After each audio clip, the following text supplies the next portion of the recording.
veces parezca imposible, Dios proveerá.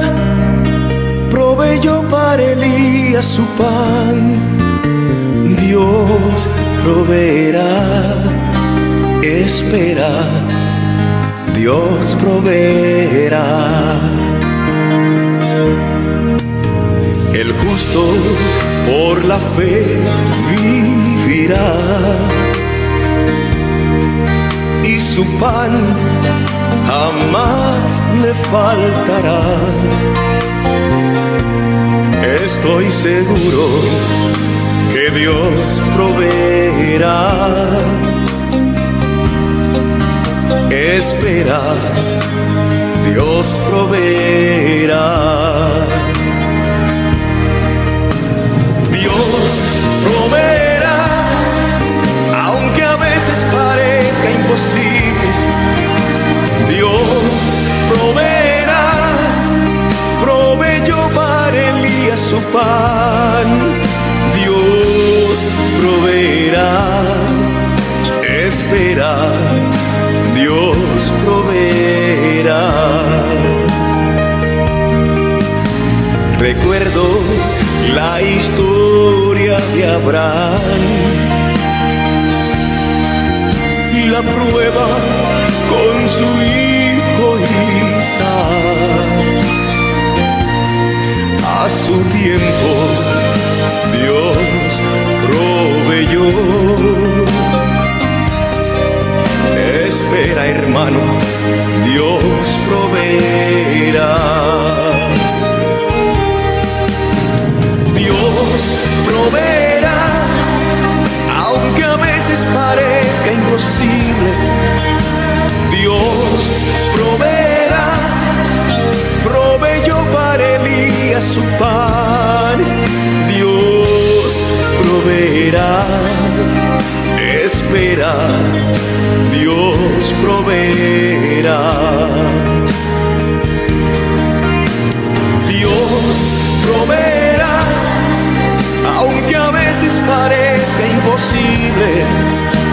Dios proveerá. Proveyó para Elías su pan. Dios proveerá. Espera, Dios proveerá. Dios proveerá, aunque a veces parezca imposible. Dios proveerá. Proveyó para Elías su pan. Dios proveerá. Espera, Dios proveerá. Dios proveerá, aunque a veces parezca imposible. Dios proveerá. Proveyó para Elías su pan. Dios proveerá. Espera, Dios proveerá. Espera, Dios proveerá.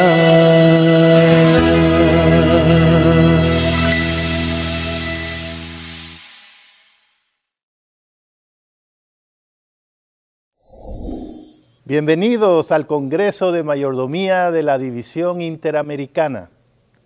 Les saluda el pastor Roberto Herrera del Ministerio de Mayordomía, y en nombre de la administración de la división y de nuestro departamento, damos la bienvenida a todas nuestras uniones de habla francesa a este programa que hemos titulado Dios proveerá. Es una invitación para que estén con nosotros durante todo el programa y les aseguramos que van a recibir inspiración espiritual, edificación en la santa palabra de Dios y una experiencia de verdadero encuentro con el Señor. Bienvenidos todos, hermanos, de nuestra unión en Haití y nuestra unión en las Guyanas francesas y también en las islas de habla francesa de nuestra división. Dios les bendiga, bienvenidos a su congreso.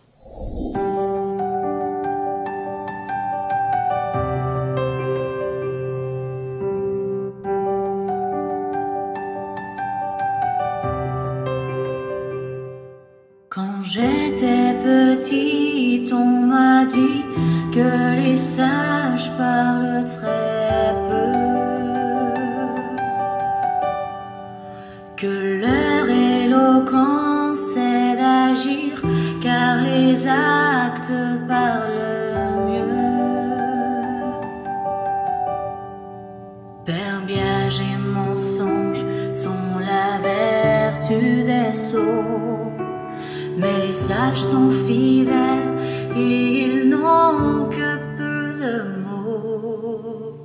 Si mon Dieu parfois reste en silence, c'est peut-être le langage de l'amour dans ce monde qui chante et qui danse. Son silence vaut mieux que tous les discours. Oh mon Dieu, j'accepte ton silence, le secret de tes projets pour moi. Je t'attends et je te fais confiance. Simplement je sais que tu agiras en silence.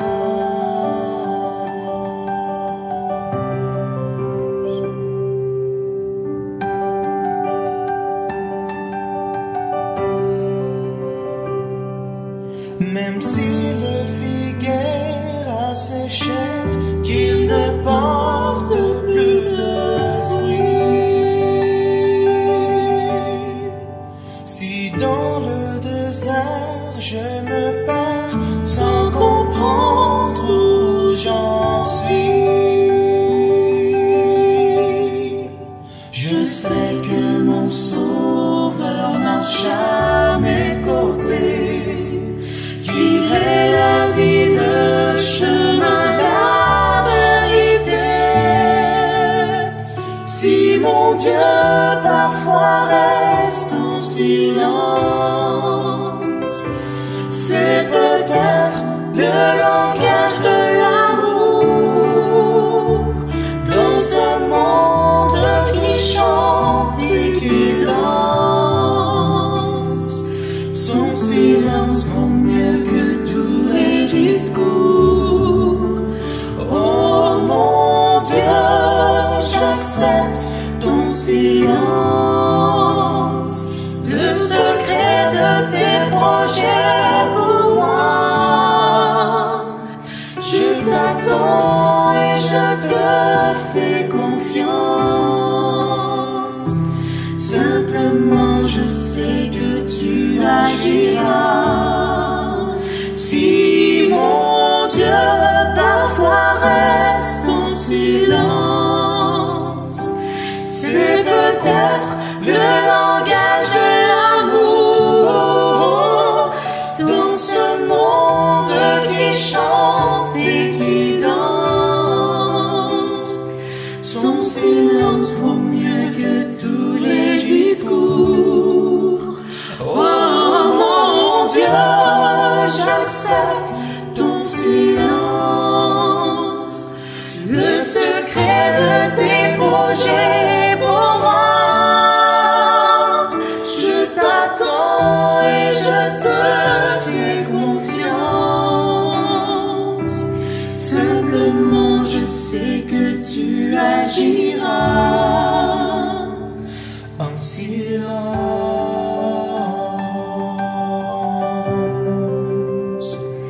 Simplement je sais que tu agiras en silence.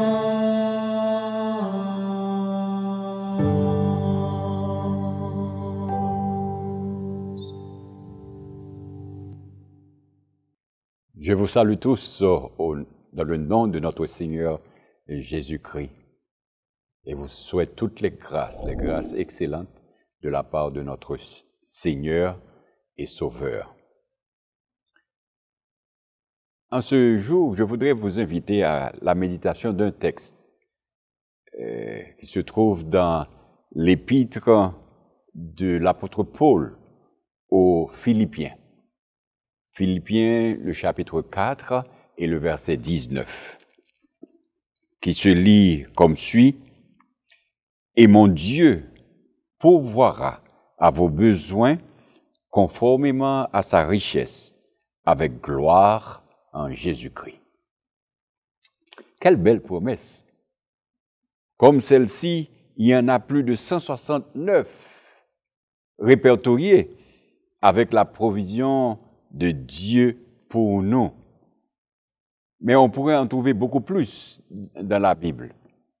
Et certains, un grand nombre de prédicateurs et de croyants sont à la recherche de ces paroles pour asseoir une théologie de la prospérité, recherchant surtout comment acquérir miraculeusement toujours plus d'argent et plus de biens. Aujourd'hui, je me garderai de me lancer dans cette ligne de pensée et de message. Tout comme je dirais que l'objectif de cette belle rencontre que nous avons n'est pas de trouver la voie de la prospérité matérielle au détriment ou en excluant les autres aspects du bien-être que le Seigneur désire pour chacun de nous. Quelle part avons-nous dans tout cela? Que désire réellement nous donner Dieu, notre Père? Précisément, nous l'appelons notre Père. Et de ce fait, comme beaucoup et tout bons parents, je dirais, Dieu ne nous donnerait jamais rien dont qui ne serait pas pour notre bien à nous. Son intention est de nous aider à ressembler toujours plus à Jésus pour être le sel de la terre, la lumière du monde. Dieu ne veut pas que nous le considérions uniquement comme source de bénédiction matérielle.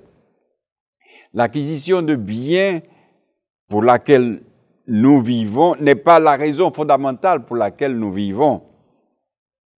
Et comme il est dit dans le texte de Luc, chapitre 12 et le verset 15, puis il leur dit, Jésus, « Gardez-vous avec soin de toute avarice, car la vie d'un homme ne dépend pas de ses biens, fût-il dans l'abondance. » Dieu distingue nos besoins de nos désirs, parce qu'il sait que là où est notre trésor, là aussi sera notre cœur. Matthieu chapitre 6, verset 21. Il veut que nous sachions que ce monde n'est pas notre demeure et que nous avons besoin pendant cette vie de nous souvenir de la vie éternelle à venir. La grande espérance qu'il a pour nous et dans laquelle nous vivons.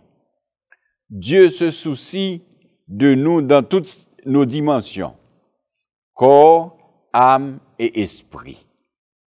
Selon l'infinité de facettes de sa nature, il pourvoit à nos besoins d'une manière qui dépasse tout ce que nous pouvons penser ou imaginer. Nous pouvons avoir confiance en sa bonté. Il nous guide et prend soin de nous comme un berger, mieux que nous ne pouvons le faire nous-mêmes. Il nous permet de développer une relation intime d'obéissance avec lui pour vivre nous-mêmes et apporter aux autres la qualité de vie décrite dans le psaume 23. Vous savez bien ce texte qui nous dit « L'Éternel est mon berger, je ne manquerai de rien ». Jésus lui-même, dans le Notre Père, il nous apprend il apprend à ses disciples et à nous à demander à Dieu de pourvoir à leurs besoins et à nos besoins. Chaque fois que nous prions, nous affirmons notre dépendance de Dieu. Parce que nous disons, donne-nous aujourd'hui notre pain quotidien. Jésus dit aussi à ses disciples de ne pas se préoccuper de ce qu'ils mangeront ni de quoi ils seront vêtus.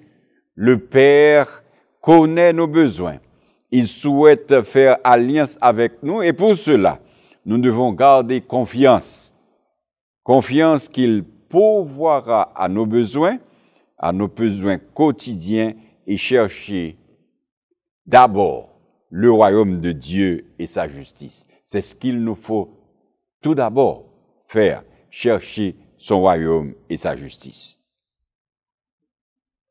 Le psaume 84, verset 12 nous dit « Il ne refuse aucun bien à ceux qui marchent dans l'intégrité. » Ce verset nous rappelle que nous avons un rôle à jouer pour que Dieu puisse pourvoir pleinement à tous nos besoins. Nous devons nous montrer intègres. Nous devons vivre comme il le demande, en toute intégrité dans tout ce que nous faisons dans la vie. Jacques, l'apôtre, le texte que nous avons au chapitre 4, verset 3, nous apprend pourquoi certaines de nos prières ne sont pas exaucées. Il nous dit, quand vous demandez, vous ne recevez pas parce que vous demandez mal dans le but de satisfaire vos passions. C'est-à-dire que Dieu connaît nos cœurs et nos motivations de prière.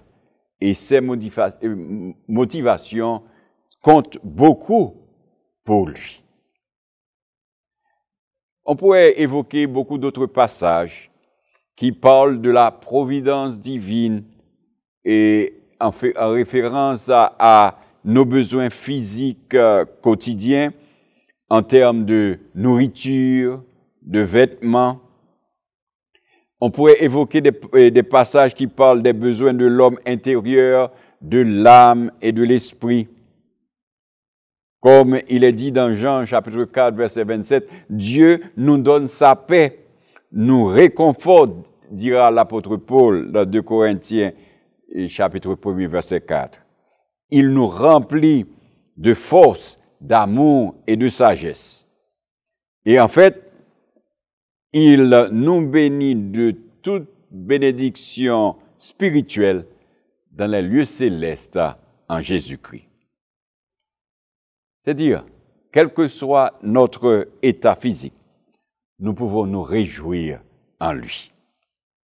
Nous pouvons compter sur lui quand nous avons des besoins temporels de nourriture, de vêtements, des besoins physiques de santé, des besoins personnels de nourriture spirituelle, besoins moraux de purification. Quand nous avons un besoin social de fraternité, en nous approchant de Dieu, il va nous aider et combler ces attentes de nos cœurs. Quand nous avons besoin de sagesse, nous pouvons nous approcher de lui et il nous le donnera. Je suis très heureux de vous inviter à avoir cette relation avec Dieu. Et comme il n'y a pas longtemps, je l'ai expérimenté, je peux vous dire que l'Éternel pourvoit à tout moment. Faites-lui confiance et avancez avec lui. Dieu vous bénisse. Amen. Dios proveerá, espera, Dios proveerá.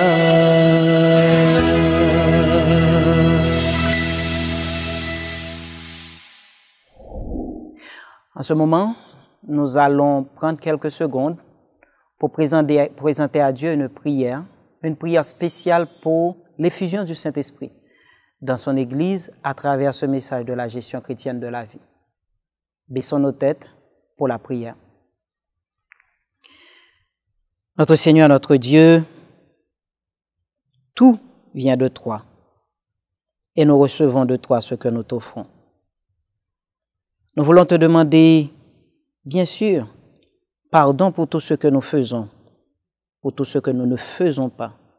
Pardon pour ce que nous disons, pardon pour ce que nous n'avons pas dit, et même pardon pour ce que nous pensons.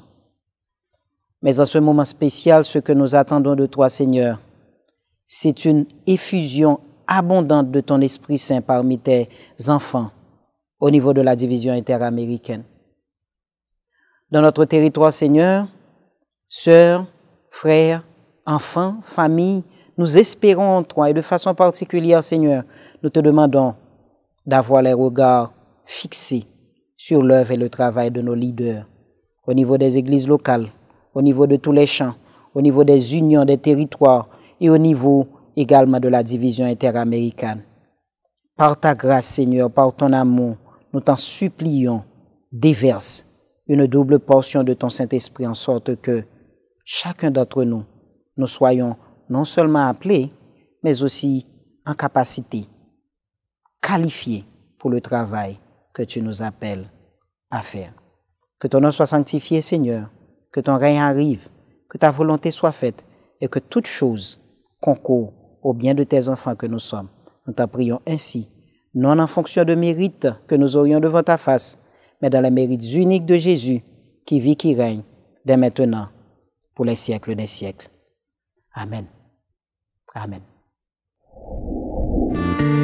Dios proveerá, espera, Dios proveerá.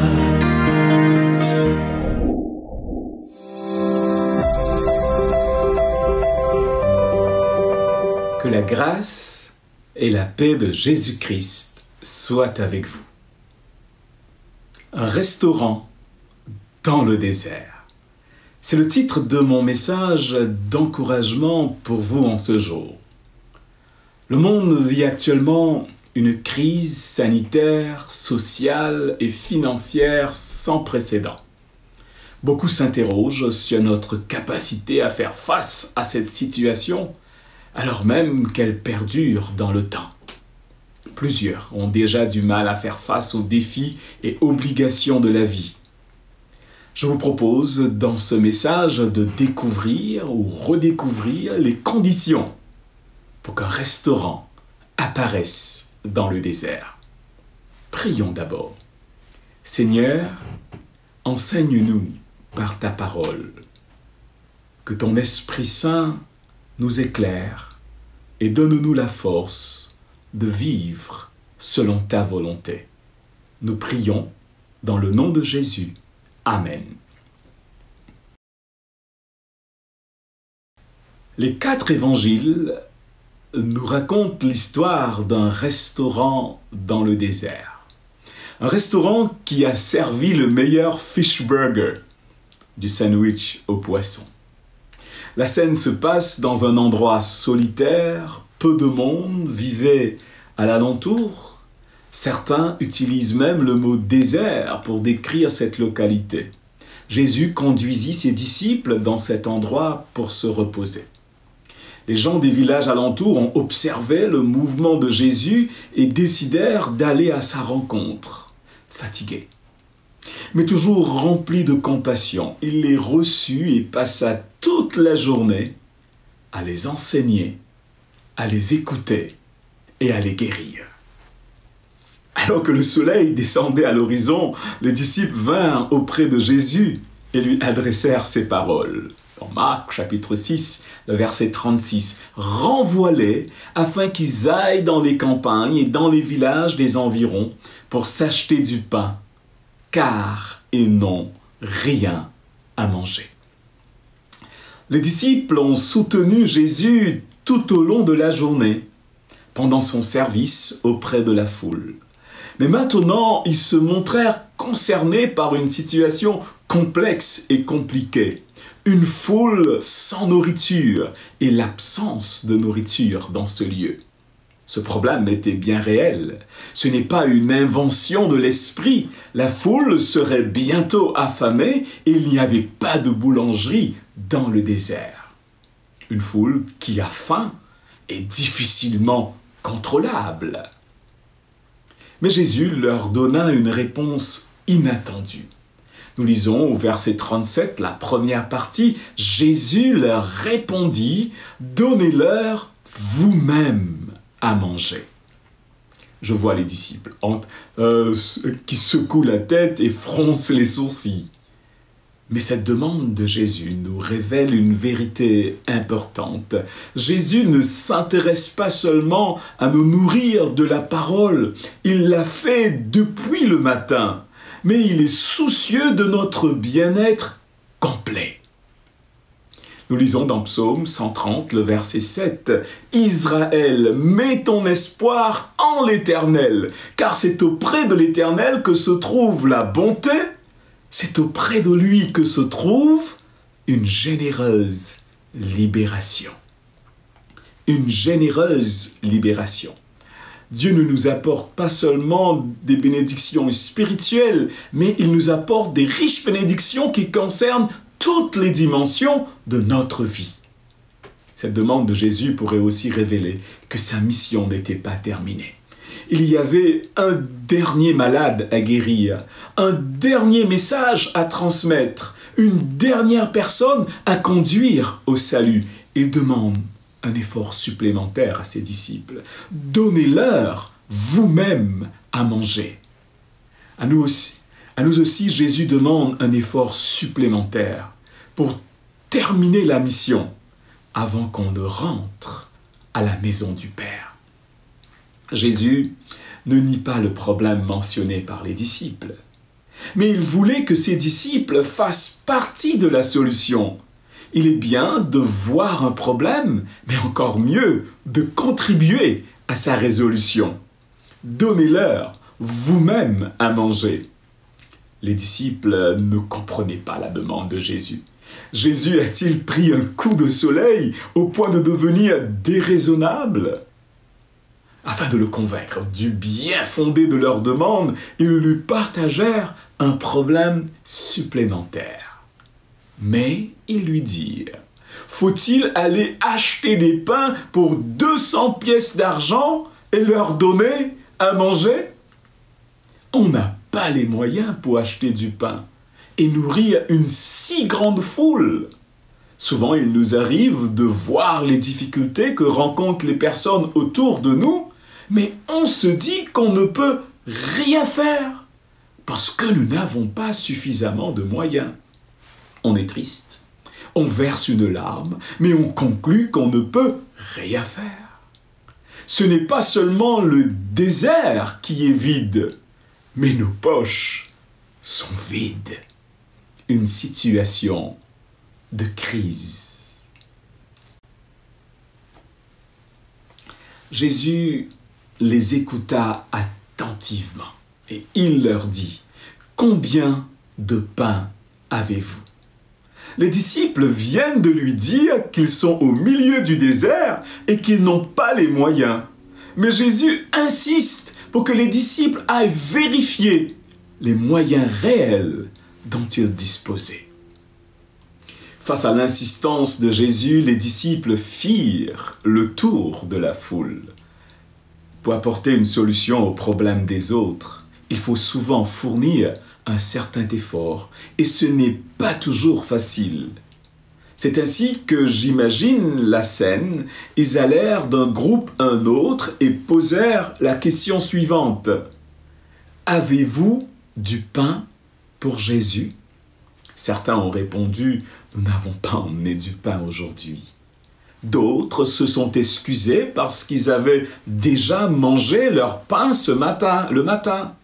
Il est aussi possible que certaines personnes, en voyant venir les disciples, se murmurèrent à l'oreille. « Cachons vite les paniers, ils viennent pour demander du pain !»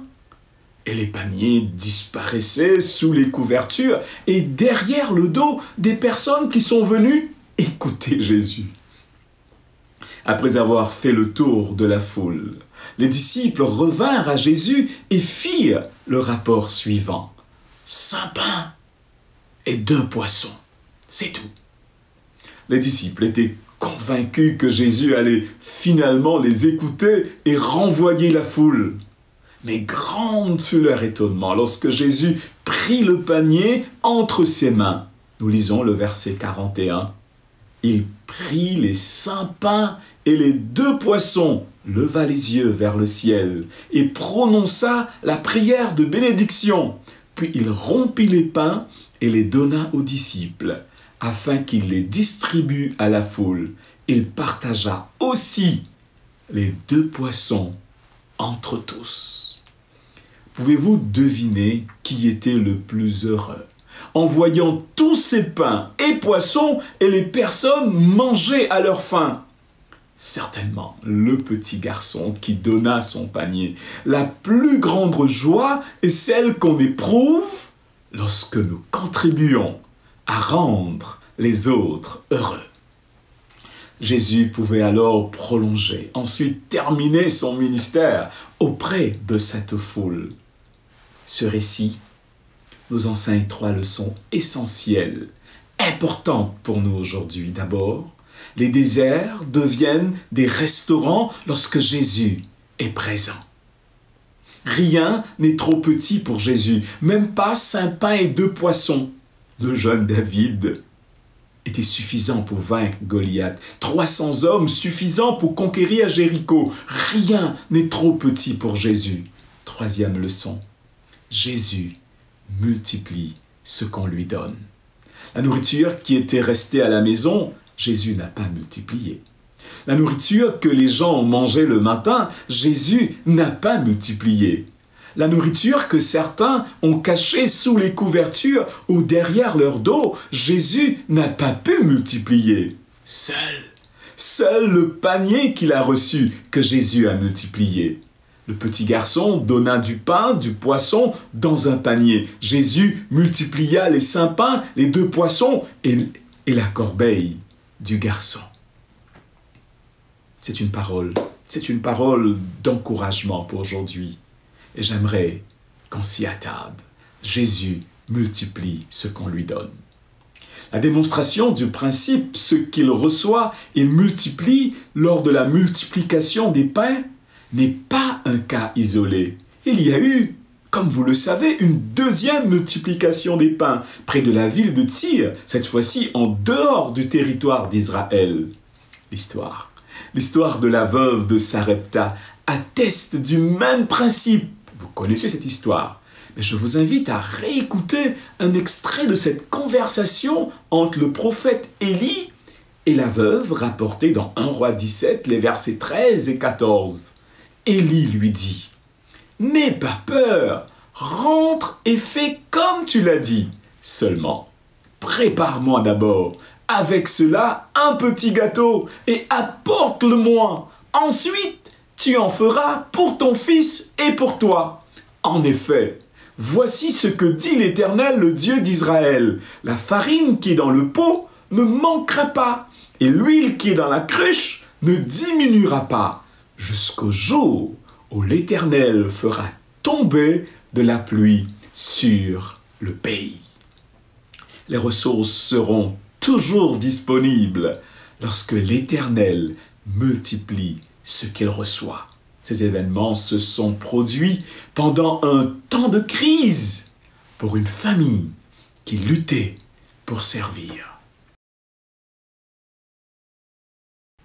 Quelle bonne nouvelle! Comment?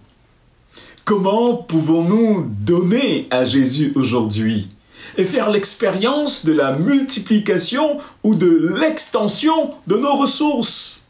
Savez-vous que nous pouvons donner à Jésus en donnant aux autres?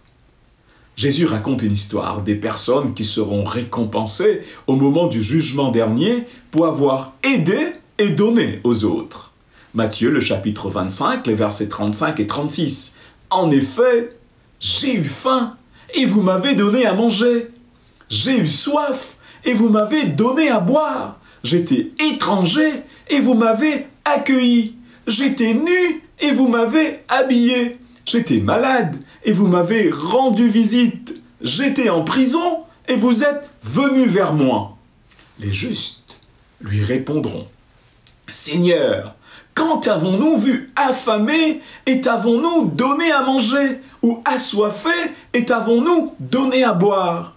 Et le roi leur répondra: « Je vous le dis en vérité, toutes les fois que vous avez fait cela à l'un de ces plus petits de mes frères, c'est à moi que vous l'avez fait. » Investir nos ressources dans ceux qui en ont besoin est équivalent à donner à Dieu. Nous ne devons pas être gênés ou dérangés par la présence des personnes qui sollicitent notre aide. Ce sont des opportunités pour donner à Dieu. Et l'homme sage fait la déclaration suivante dans Proverbe 19, 17. « Celui qui accorde une faveur au pauvre prête à l'Éternel, il lui rendra son bienfait. Ce qu'on donne au Seigneur, il nous le rend. » Un autre moyen de donner au Seigneur, c'est au travers de la pratique de la dîme, qui consiste à retourner à Dieu 1/10 de nos revenus. La première mention de la dîme dans les Écritures se trouve au chapitre 14 du livre de la Genèse, les versets 19 à 20. « Melchisédek, roi de Salem, fit apporter du pain et du vin. Il était prêtre du Dieu Très-Haut. Il bénit Abram en disant « Qu'Abram soit béni par le Dieu Très-Haut, le maître du ciel et de la terre. Béni soit le Dieu Très-Haut qui a livré tes ennemis entre tes mains. » En réponse à la protection de Dieu, à la victoire et à la bénédiction spirituelle reçue, Abram lui donna la dîme de tout. Le père des croyants donna la dîme des butins de guerre qu'il a reçus, pas seulement des animaux et des produits des champs, mais de l'augmentation de ses biens. Le livre des Lévitiques apporte une précision au sujet du véritable destinataire de la dîme. Lisons le chapitre 27, le verset 30. « Toute dîme de la terre, soit des récoltes de la terre, soit des fruits des arbres, appartient à l'Éternel. » À l'Éternel, c'est une chose consacrée à l'Éternel. Rendre la dîme, c'est donner au Seigneur. Est-ce que la règle, ce que le Seigneur reçoit, il multiplie, s'applique à la dîme de tout? Nous avons une réponse claire. Dans Malachie, le chapitre 3, le verset 10. « Apportez toutes les dîmes à la maison du trésor, afin qu'il y ait de la nourriture dans ma maison. Mettez-moi ainsi à l'épreuve, dit l'Éternel, le Maître de l'univers, et vous verrez si je n'ouvre pas pour vous les fenêtres du ciel, si je ne déverse pas sur vous la bénédiction en abondance. » La destination de la dîme à l'époque était la maison du trésor, ces chambres annexes du temple de Jérusalem et nulle part ailleurs. En réponse à cet acte, les fenêtres du ciel seront ouvertes. Cette expression compare les bénédictions de Dieu à une pluie torrentielle qui arrose la terre, une grosse pluie d'été qui me rappelle mon enfance à l'île Maurice. Ce qu'il reçoit, il multiplie. Chers amis, je n'ai pas grandi dans une famille aisée, mais j'ai eu la chance d'avoir des parents fidèles, toujours fidèles dans la dîme. Lorsque le moment arriva pour que j'aille au séminaire, on fit 2 applications pour le Rwanda et pour l'Inde. Les frais de scolarité étaient abordables pour les finances de mes parents dans ces 2 écoles. À ma grande déception, je ne pus partir au Rwanda à cause de la guerre civile et je n'obtins pas mon visa pour l'Inde. J'étais découragé et je me posais énormément de questions.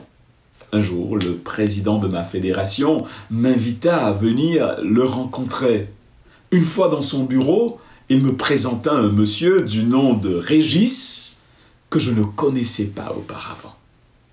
Régis me posa la question suivante. « Où veux-tu partir pour tes études? N'importe où, je répondis. Et les finances de mes parents étaient limitées, sont limitées.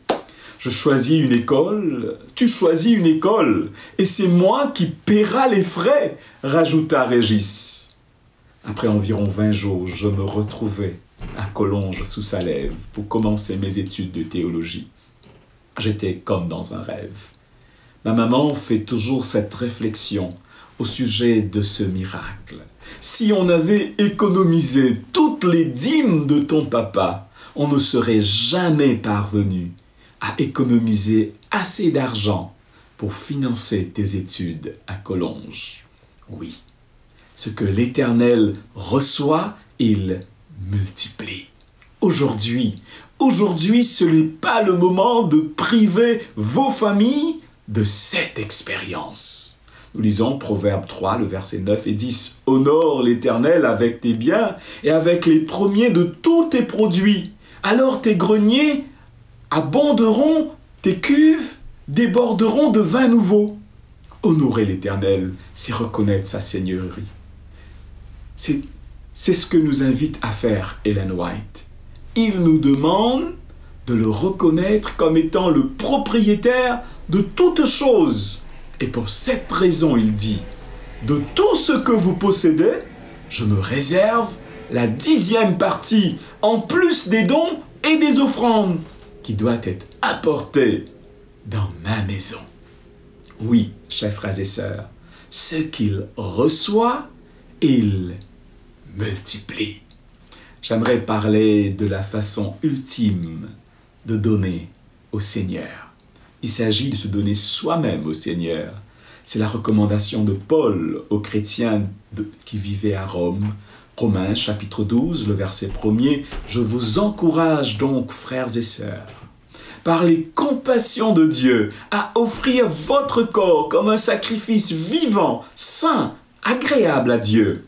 Ce sera de votre part un culte raisonnable. » C'est une invitation à consacrer nos vies à celui qui est mort pour nous, à s'offrir à celui qui nous a sauvés.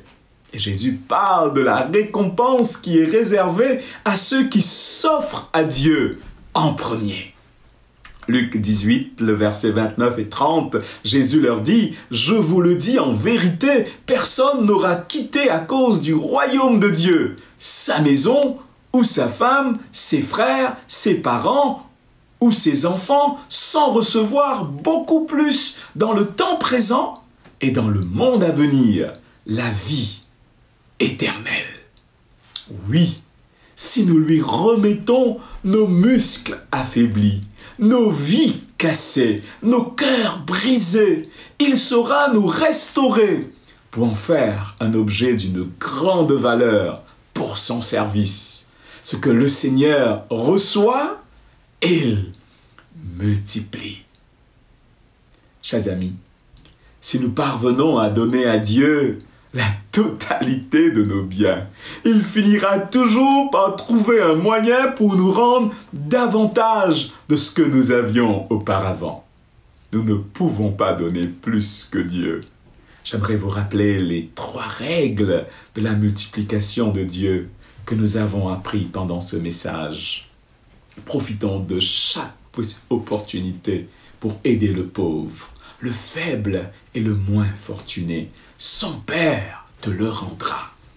Retournons 1/10 de tous nos revenus au Seigneur. Il promet d'ouvrir les fenêtres du ciel sur nous. Consacrons nos vies au Seigneur et soyons étonnés du produit fini. Le désert se transforme en restaurant lorsque Jésus est là. C'est l'expérience que je vous propose et que je vous invite à vivre. Si cela vous intéresse, prions ensemble. Dieu notre Père, merci pour ces paroles d'encouragement.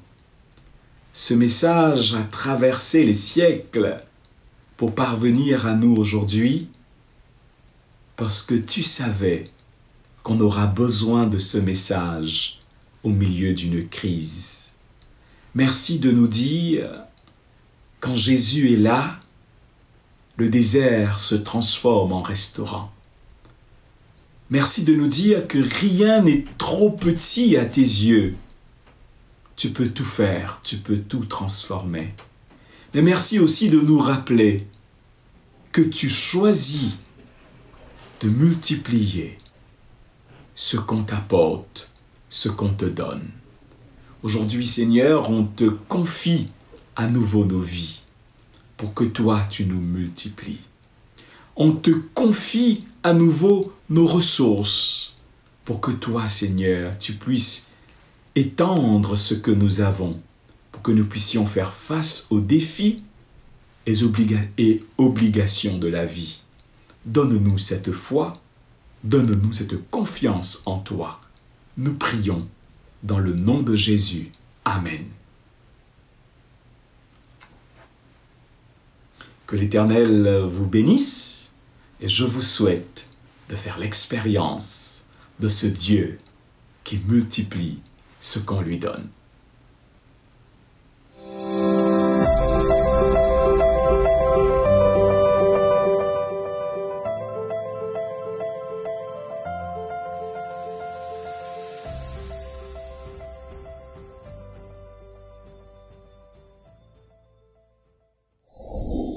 Quelle magnifique présentation et quelle bénédiction pour nous qui l'avons écouté.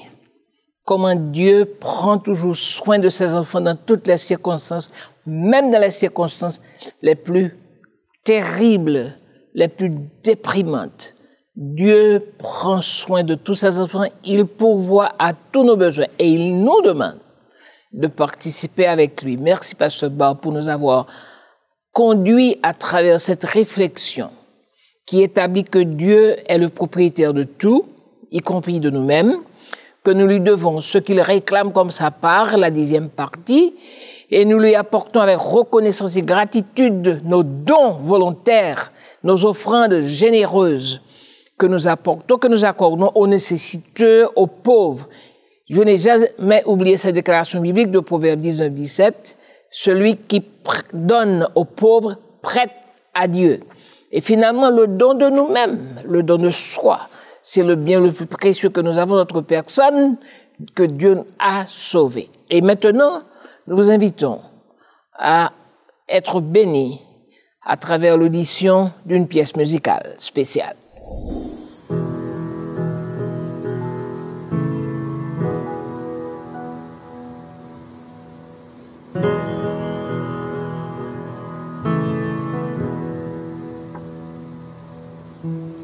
Listen while you still can hear. Listen while you still can hear the Master's call. The Master's calling.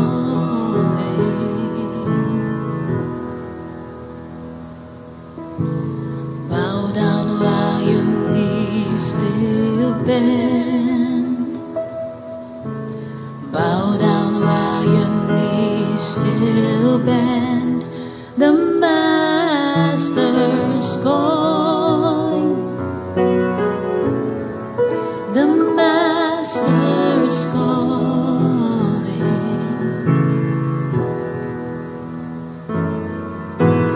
I don't wanna run or walk away from Him.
Listen while you listen, still sing. Praise Him while you listen, still sing. The Master's calling. The Master's calling. Master's calling. I don't wanna run or walk away. Walk away from Him. Ooh, no. I don't wanna run or walk away. No, no. Walk away from Him. Bind me to your side. Bind me to your side. Bind me to your side.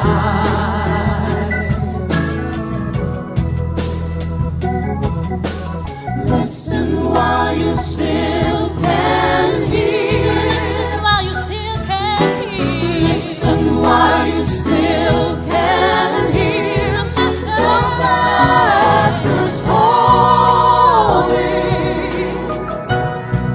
The Master's calling.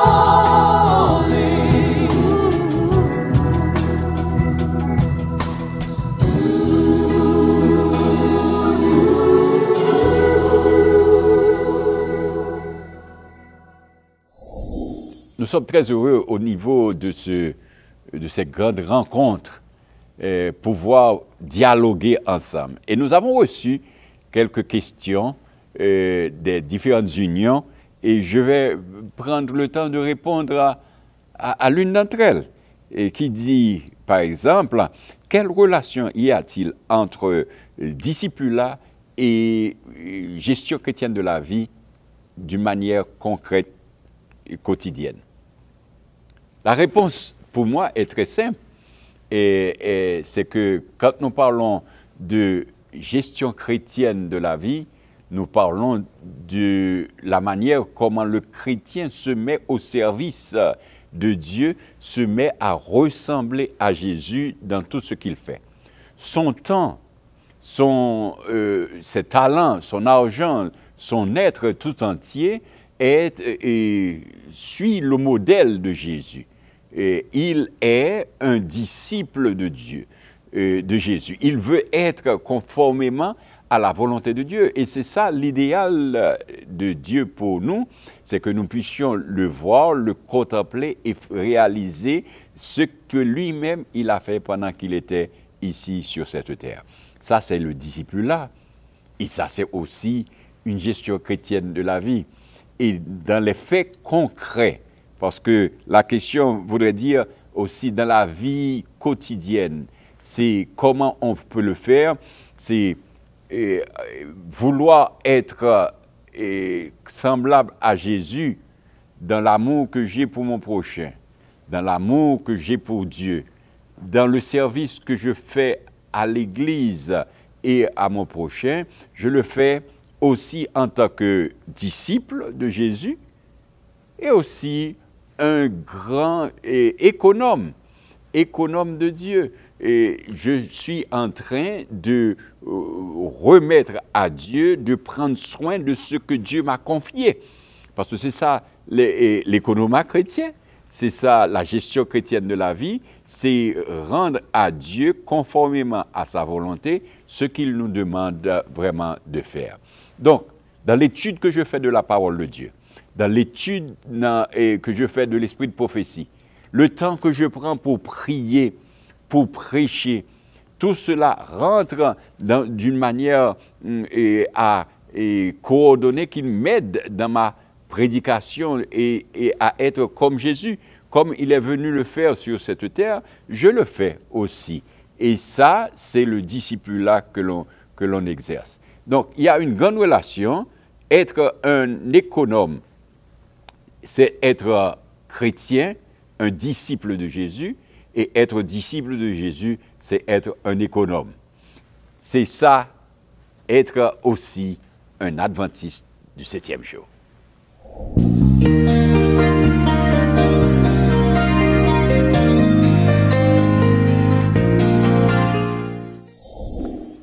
l'autre question que nous avons reçue d'une des unions de la division interaméricaine, parmi vous autres qui regardez ce programme, pourquoi est-il si important d'avoir un programme missionnaire dans l'Église locale, dit le texte, et quelle relation cela peut avoir au programme de gestion chrétienne dans le domaine des finances? Pourquoi est-il important de prêcher et quelle relation ça peut avoir avec les finances de l'Église d'une manière générale? La réponse est bien claire, facile. C'est en tant qu'économe de Dieu, gestionnaire de la vie chrétienne, je me mets au service de Dieu dans la prédication de l'Évangile. Je suis appelé à inviter les autres à venir à Jésus. Et quand ils viennent, ils apportent ce qu'ils sont. Ce ne sont pas des chiffres que nous avons, de baptême ou autre. Ce sont des personnes qui vivent leur vie et qui apportent à l'Église toute la richesse qu'ils possèdent en quelque sorte. C'est-à-dire, ces personnes-là viennent avec leur talent pour servir l'Église, servir la communauté, servir Dieu. Et ces talents-là peuvent être spirituels et des enrichissements qu'ils nous apportent par les dons de l'esprit, mais ça peut être aussi et doit être aussi considéré comme des contribuables qui viennent apporter aussi leurs talents et des finances, les richesses qu'ils ont et ce qu'ils apportent au Seigneur. C'est-à-dire qu'en augmentant le nombre de membres, en prêchant l'Évangile, en invitant les gens à venir à l'Église, en même temps, nous pensons et nous disons qu'ils viendront à l'Église avec aussi les richesses qu'ils ont et ça fera grandir les ressources de l'Église pour faire quoi après? Et c'est pour prêcher l'Évangile. Donc il y a comme un retour constant de la prédication à plus de ressources pour aller prêcher davantage, pour faire en sorte que le monde soit évangélisé et que Christ revienne bientôt. Mes frères et sœurs, je vous salue dans le beau et précieux nom de notre Seigneur et Sauveur Jésus-Christ. C'est un plaisir immense d'être avec nos frères et sœurs de la division interaméricaine des Adventistes du 7e jour.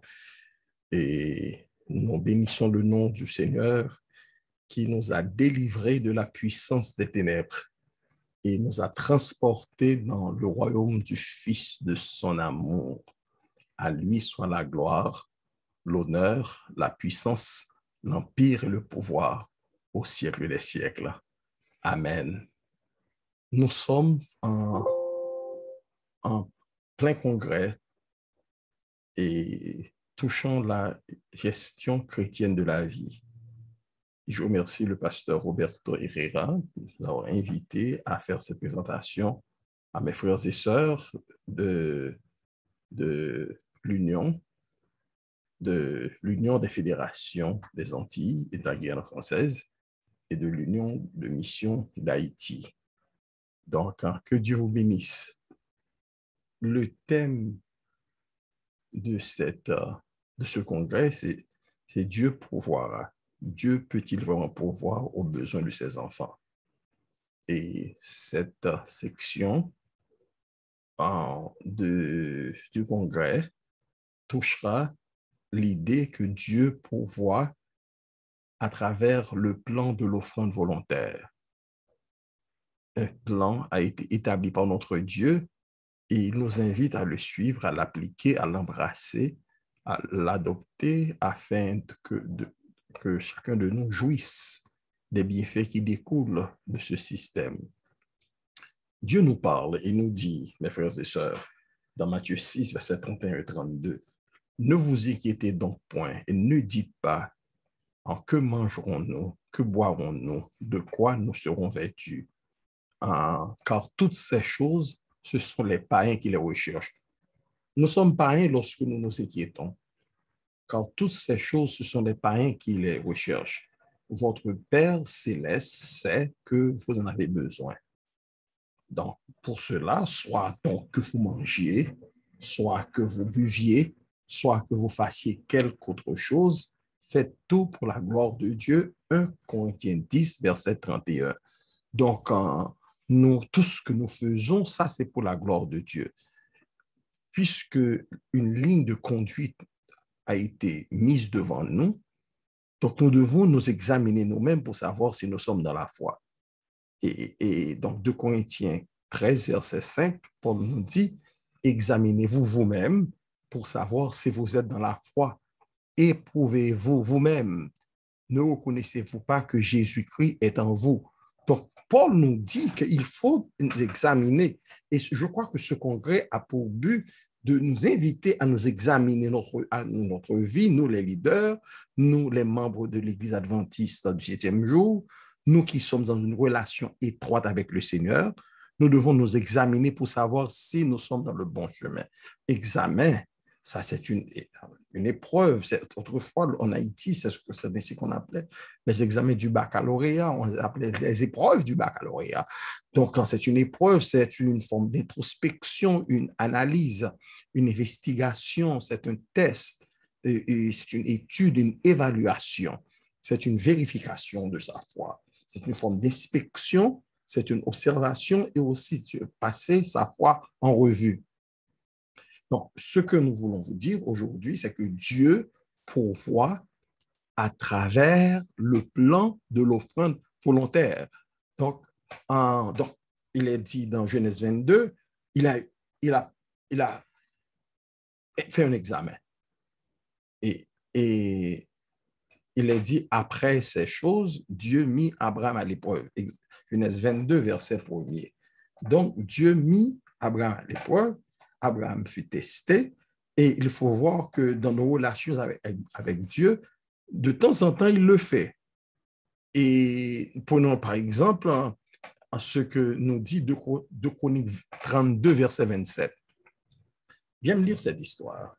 Ézéchias eut beaucoup de richesses et de gloire. Il suffit des trésors d'argent, d'or, de pierres précieuses, d'aromates, de boucliers et de tous les objets qu'on peut désirer.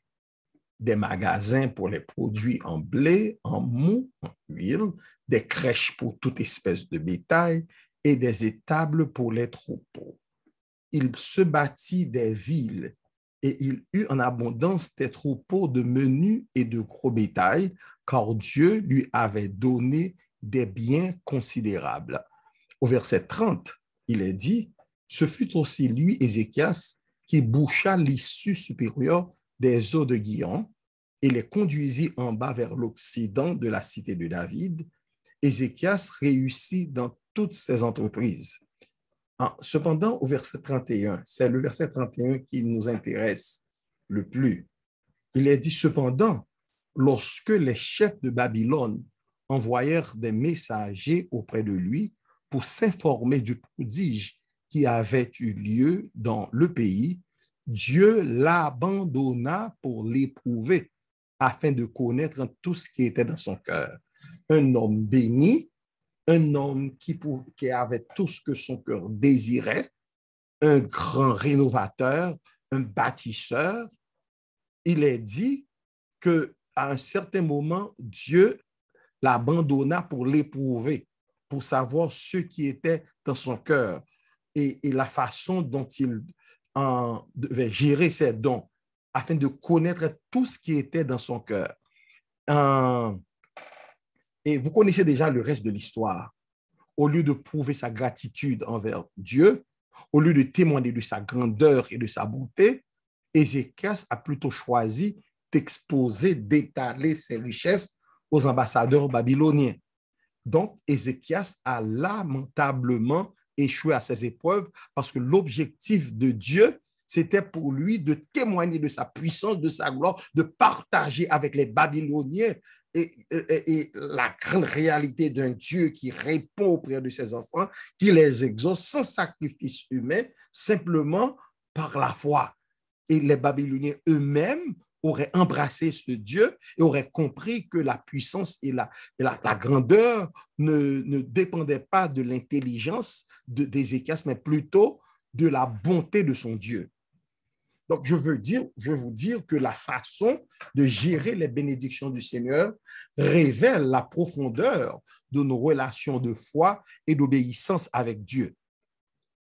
Et donc Dieu parle des offrandes, vous savez, parce que ce qu'il nous donne des choses et il déclare que si nous ne gérons pas en ce qu'il nous donne et correctement selon les normes établies, il est dit, car vous me trompez et vous dites en quoi avons-nous trompé dans les dîmes et les offrandes Dieu. Donc, la façon dont je gère mes offrandes révèle ma fidélité envers Dieu ou ma rébellion, c'est tout. Une sorte de révolte. C'est Dieu qui l'a dit. Dans Malachie 3, verset 10, il a aussi ajouté, mettez-moi de la sorte à l'épreuve. Donc, Genèse 22 nous dit que Dieu a mis Abraham à l'épreuve pour savoir ce qui est dans son cœur. Dieu nous demande aussi de le mettre à l'épreuve pour voir ce qui est dans son cœur. Et l'Éternel dit, et vous verrez, si je n'ouvre pas pour vous les écluses des cieux, et si je ne répands pas sur vous la bénédiction d'abondance. Donc, il y a une bénédiction associée à cette relation. Je mets Dieu à l'épreuve et Dieu me dit, voici ce que je ferai. Ce n'est pas un homme que je mets à l'épreuve. C'est Dieu que je mets Dieu au creuset. Dieu est testé. Donc, il nous invite à croire qu'il pourvoira à nos besoins. Simplement, il a dit de lui offrir des offrandes, de répondre à son appel. Lui, il agira. C'est Malachie 3, verset 10. Et il a aussi ajouté, pour vous, je menacerai celui qui dévore. Il ne vous détruira pas les fruits de la terre, et la vigne ne sera pas stérile dans vos campagnes. Encore dit l'Éternel des armées.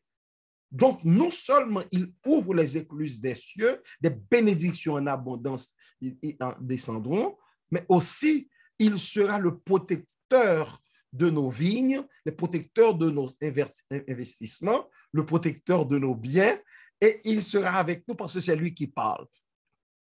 Mettez-moi à l'épreuve pour voir ce qui est dans mon cœur. Donc, je crois que toute la relation avec Dieu, c'est une relation qui est basé sur ce qui est dans le cœur de Dieu et cœur de l'homme. Je me dis de le mettre à l'épreuve pour voir ce qui est dans son cœur. Il a déjà exprimé ce qui est dans son cœur. Et il nous dit, il va nous tester aussi pour voir ce qui est dans le cœur. Donc, toutes les actions de Dieu dans l'histoire n'ont qu'un seul et unique objectif pour nous révéler ce qui est dans son cœur. Qu'est-ce qui est dans le cœur de Dieu? Dans le cœur de Dieu, c'est quoi? Jérémie 31, 3. Je t'aime d'un amour éternel. C'est pour cela que je te conserve ma bonté. C'est pourquoi je te conserve ma bonté. Jean 3, verset 16, le verset le plus populaire du monde et le plus connu de la Bible. Et car Dieu a tant aimé le monde qu'il a donné son Fils unique afin que quiconque croit en lui ne périsse point, mais qu'il ait la vie éternelle. C'est une question d'amour. Romains 5, verset 8 nous dit, mais Dieu prouve son amour envers nous en ce que, lorsque nous étions encore des pécheurs, Christ est mort pour nous. Donc Dieu nous donne, notre relation avec Dieu est basée sur une question de don mutuel. Dieu nous donne et nous invite aussi à l'imiter en lui donnant en retour. Et il nous dit qu'il nous aime d'un amour éternel, il nous invite à l'aimer, et la façon dont nous exprimons cet amour, c'est en donnant comme lui-même il a donné. Donc allons dans l'histoire. C'est dans Genèse 22, verset 2, que nous trouvons le concept Dieu pourvoira. Donc, tirons la leçon spirituelle de cette histoire. Dans Genèse 22, verset 2. dans le verset 1er, il est dit que Dieu décida de mettre Abraham à l'épreuve. Donc, maintenant, essayons de voir la substance de l'épreuve. Dieu dit, prends ton fils, ton unique, celui que tu aimes, Isaac, va-t'en au pays de Morija et là, offre-le en holocauste sur l'une des montagnes que je te dirai.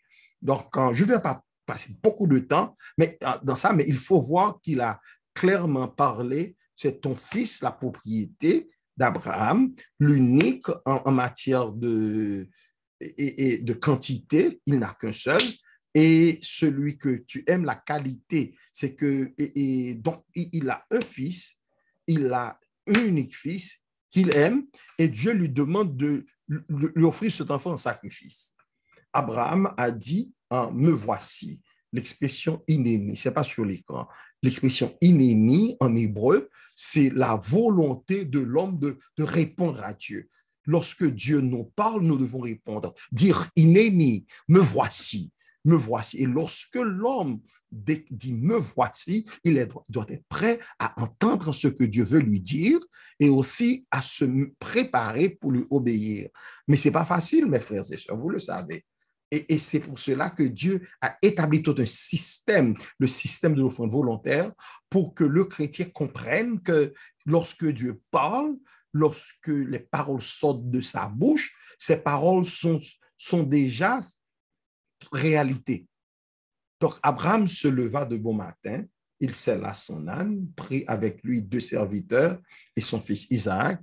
Il fendit du bois pour l'holocauste et partit pour aller au lieu que Dieu lui avait dit. Au verset 4 de Genèse 22, il est dit, le 3e jour, Abraham levant les yeux, vit le lieu de loin. Et Abraham dit à ses serviteurs, restez ici avec l'âne, moi et le jeune homme, nous irons jusque-là pour adorer et nous reviendrons auprès de vous. Et mes frères et sœurs de la division interaméricaine, vous savez, dans Genèse 22, verset 5, vous devez voir qu'Abraham n'a pas dit qu'il allait offrir son fils en sacrifice, il allait faire une offrande, il a dit qu'il allait adorer. Donc, adoration et offrande sont indissociables. Donc, celui qui adore, donc celui qui donne son offrande, adore. Adorer, selon le principe biblique, selon Genèse 22, adorer, c'est donner. Adorer, c'est se donner. Adorer, c'est obéir. C'est ce qu'Abraham a dit. Il a dit que je vais adorer. Pour nous, dans certains lieux, nous allons adorer à 11h du matin, samedi matin. Nous allons adorer, nous adorons au service du culte. Donc, c'est une simple action. Mais Abraham, ici, déclare que non seulement c'est une action, mais c'est une attitude mentale. Et c'est un acte d'obéissance. Donc, je vais adorer. Et alors, ils marchaient ensemble. Ils marchaient. Et la Bible nous dit ici, alors Isaac, parlant à Abraham, son père, dit, mon père, lorsque je lis ce récit en hébreu, il dit Abi, expression en pleine d'amour et de tendresse, Abi. Et il répondit, me voici, mon fils, c'est son fils Ben, c'est son fils. Isaac reprit, il dit, voici le feu et le bois, mais où est l'agneau pour l'holocauste? Voici le feu et le bois, où donc est l'agneau pour l'holocauste?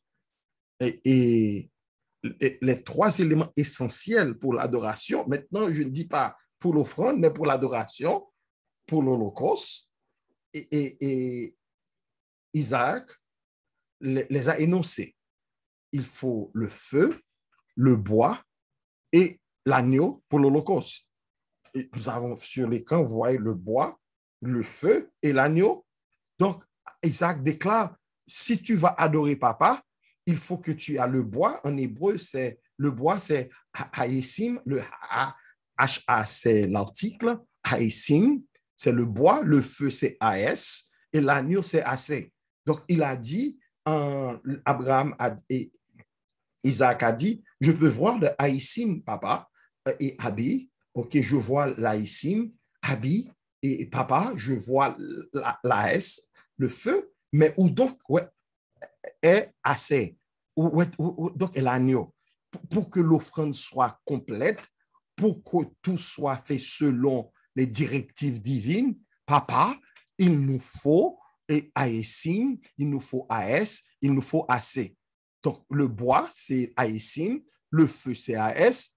Mais maintenant, lorsqu'on n'a que le bois et le feu, sans l'agneau, c'est l'offrande de Caïn. C'est un feu de camp. On peut avoir une expression américaine, je ne connais pas l'équivalent en français, marshmallow. Le marshmallow, on peut avoir du marshmallow, et c'est ce que font les Américains lorsqu'ils vont au feu de camp.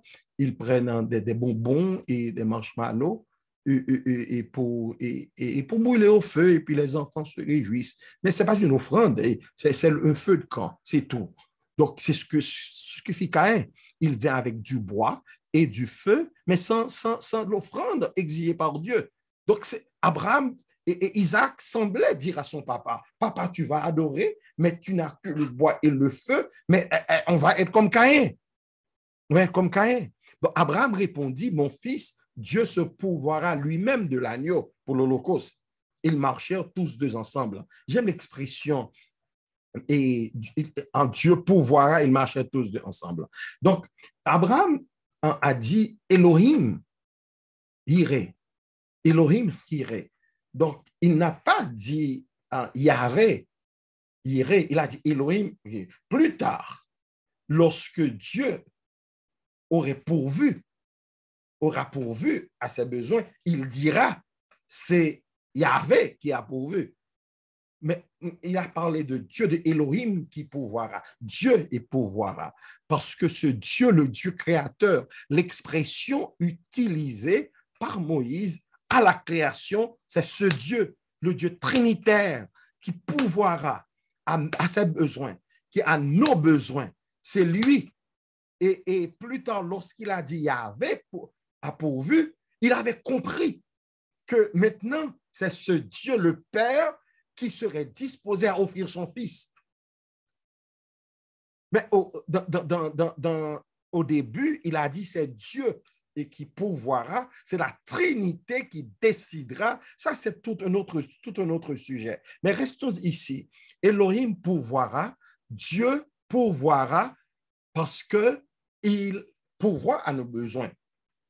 Et il a dit aussi, après avoir conclu que Dieu allait pourvoir par son pouvoir, un jeu de mots, ok? Dieu pourvoira par son pouvoir. Donc, ils marchèrent tous deux ensemble. C'est le yada. Le yada. Pour marcher ensemble, il faut savoir que Dieu pourvoit. Oh!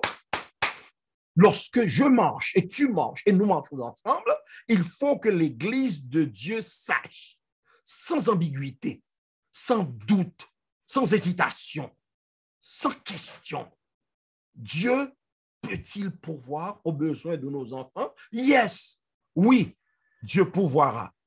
Dieu pourvoira l'agneau. Mais ce que j'aime attirer votre attention, n'a-t-il pas pourvu et le bois et le feu? Souvent de fois, nous disons Dieu pourvoira comme si le bois et le feu. Voilà. Et Salomon a introduit ce concept dans 2 Chroniques 29, versets 13 et 14. Maintenant, notre Dieu, nous te louons et nous célébrons ton nom glorieux.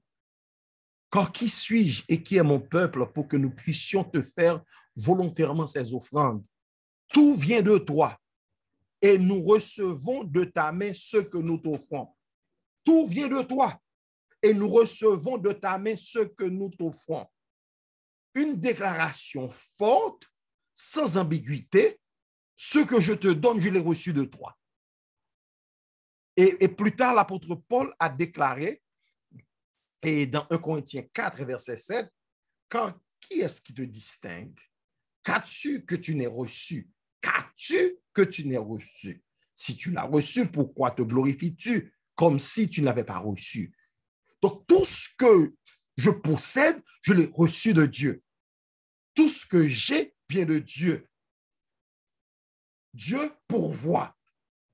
Et s'il faut retourner ensemble dans 2 Chroniques 29, versets 13 et 14, tout vient de toi et nous recevons de ta main tout ce que nous t'offrons. Donc Dieu a donné le bois. Ah. Donc, parfois, lorsqu'on dit Dieu pourvoira, hein, on a l'impression que seulement c'est l'agneau qu'il doit pouvoir. Mais Dieu aussi a pour. Il a donné le bois et dans le monde, dans notre monde, le monde naturel, c'est la matière première. La matière première, c'est Dieu qui nous a donné la matière première. Et le feu, c'est quoi? Le feu, c'est l'ingéniosité humaine, l'intelligence humaine. Donc, le bois, c'est l'écologie, les ressources naturelles. Ça vient de Dieu. Le feu, c'est l'industrie, la monnaie, le commerce. Mais tout ça vient de Dieu. Maintenant, il ne faut jamais séparer ces trois unités. C'est une trinité indivisible. Le bois, le feu et l'agneau. Isaac a dit, papa, tu as le bois, tu as le feu, mais tu n'as pas l'agneau. Donc, papa, il faut faire des arrangements. Et quelque chose ne va pas. Donc, nous pouvons voir que c'est à travers la gérance de la matière première et du feu que nous exprimons notre gratitude à Dieu, parce que si Abraham avait seulement pris, avait été parti avec les mains vides, il ne serait pas prêt pour faire une offrande volontaire, parce qu'il n'y aurait ni bois ni feu. Donc, s'il manque un élément dans ce que Dieu exige, ce qu'Abraham nous dit, il le pourvoira. Mais Abraham avait déjà compris que et le bois et le feu, Dieu les a déjà pourvus. Donc en l'étymologie du verbe pourvoir, c'est pro, pré, avant, verrez, voir. Donc, pourvoir, c'est voir en avant. Voir en avant. Un Dieu prévoyant. Vous savez, vous comprenez, lorsque vous dites que l'Éternel pourvoira, il faut voir, il faut voir le verbe voir dans pourvoir.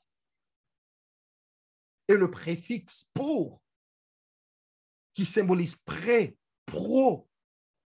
Donc, celui qui pourvoit a déjà vu et il agit en harmonie avec les besoins de l'individu en question. Donc, lorsque vous dites que Dieu pourvoit, vous dites que Dieu a déjà vu mes besoins.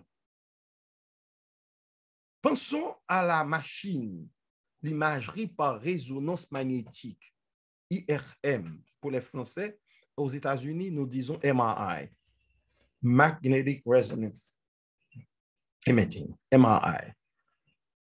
La machine peut voir, mais la machine ne peut rien faire. Donc, Dieu n'est pas un Dieu qui voit. Dieu, c'est un Dieu qui pourvoit. Il prévoit et il agit. C'est bien de savoir que ce Dieu que nous servons, c'est un Dieu, non seulement il voit dans le but d'agir. Et ses actions sont en harmonie avec ce qu'il a vu.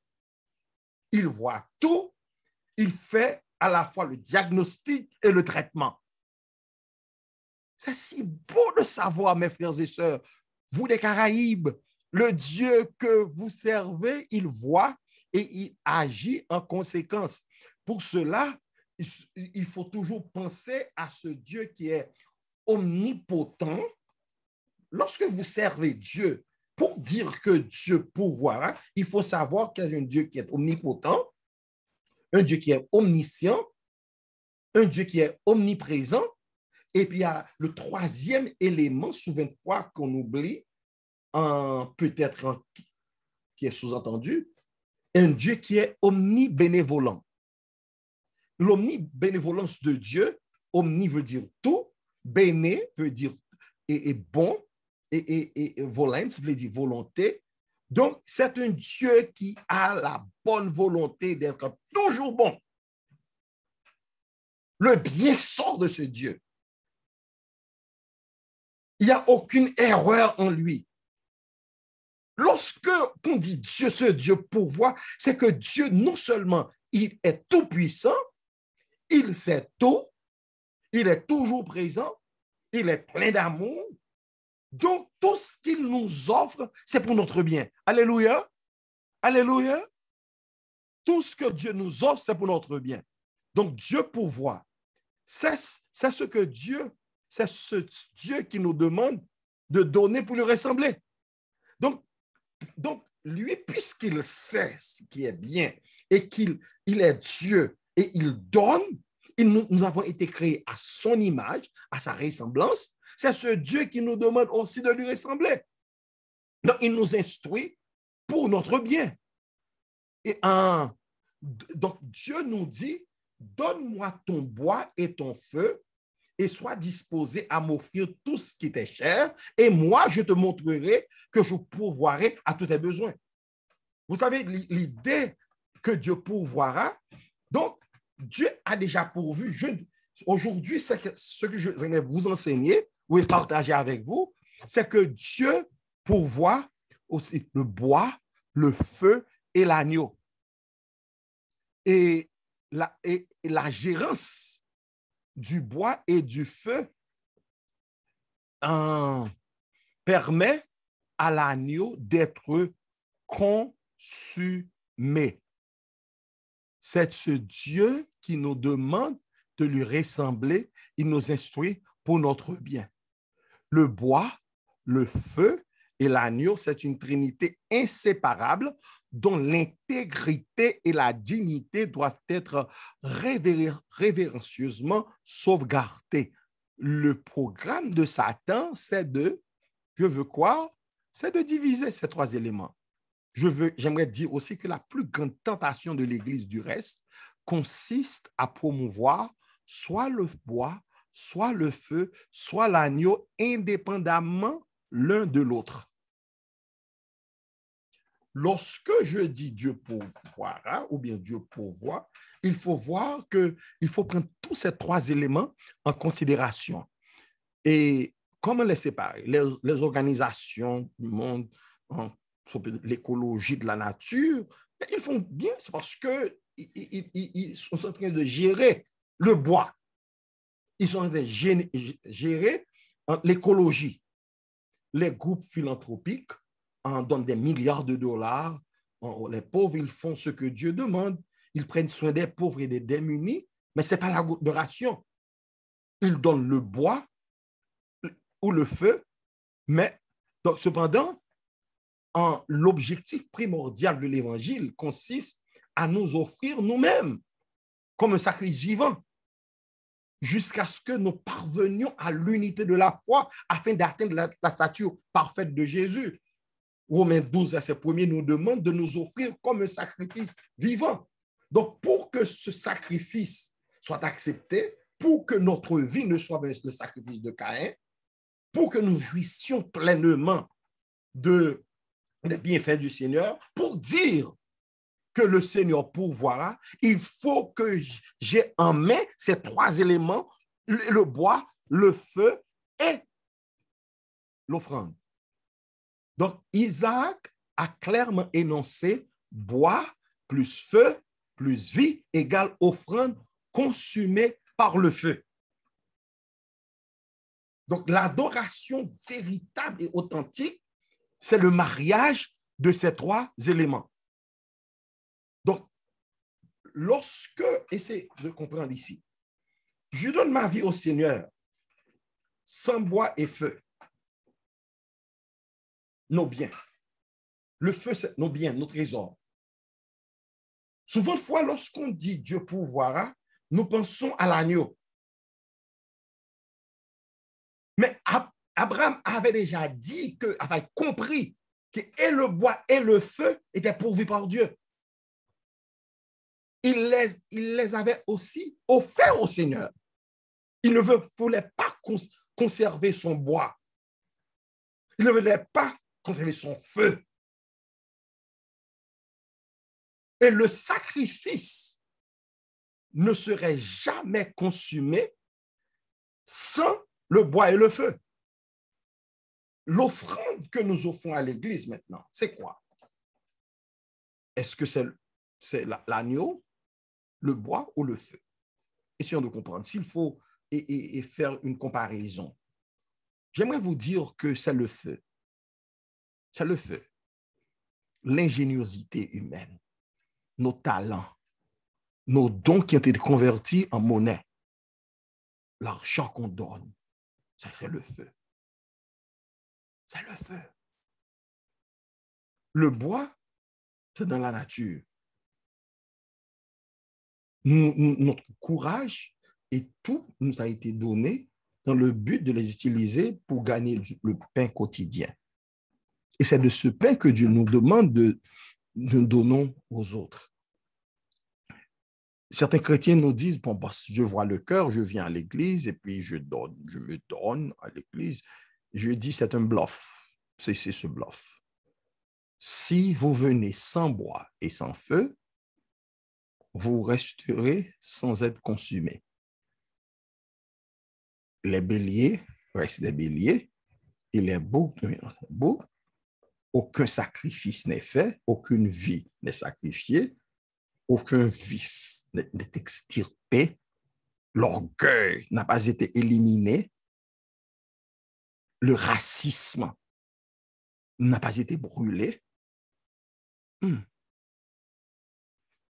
La peur des autres, ce sentiment d'orgueil, l'arrogance, on est bélier, on est bouc.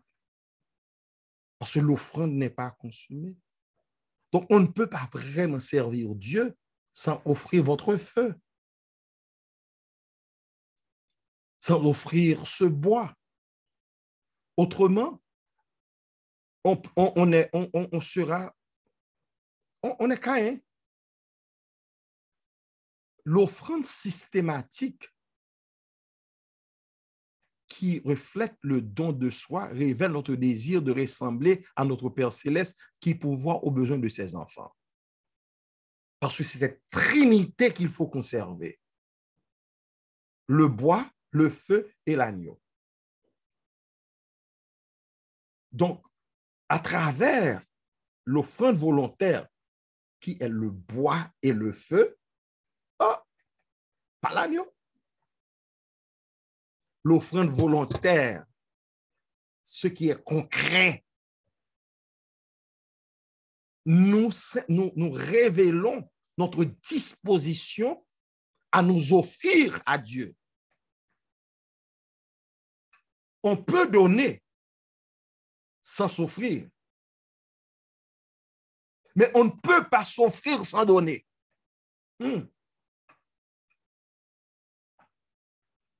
J'agis comme les vieillards autrefois. Voilà. On ne peut pas dire qu'on sert Dieu sans se donner ou sans donner. Celui qui se donne sans donner se trompe. Et pour dire que Dieu pourvoira à mes besoins, il faut conserver cette trinité indivisible, indissociable.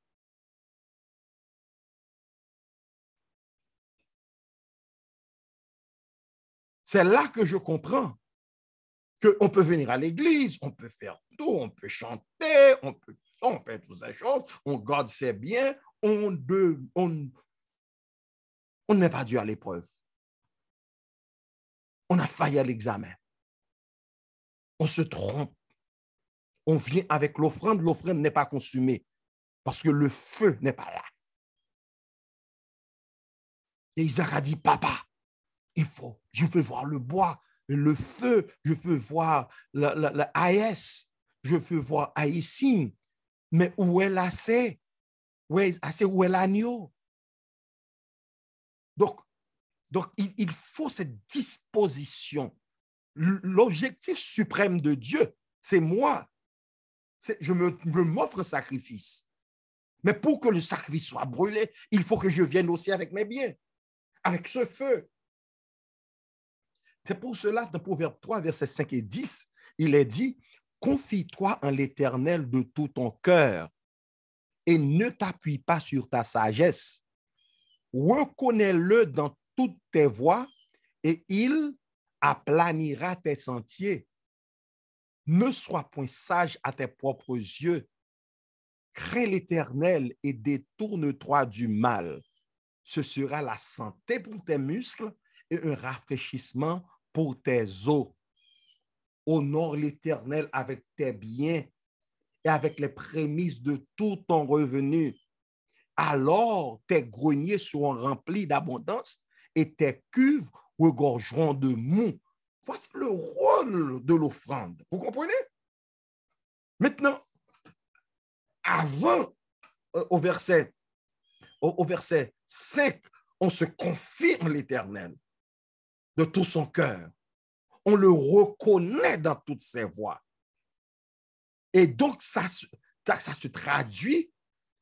Il y a les bénéfices aussi, la santé dans les muscles et un rafraîchissement pour les os. Mais ce que je crois, c'est qu'il faut aussi comprendre qu'on l'honore avec ses biens. Ça, c'est le feu, avec les prémices de son revenu. Non seulement qu'on jouira d'une bonne santé physique, d'une bonne santé mentale, mais aussi d'une bonne santé spirituelle, et les greniers seront remplis d'abondance et les cuves regorgeront de mou.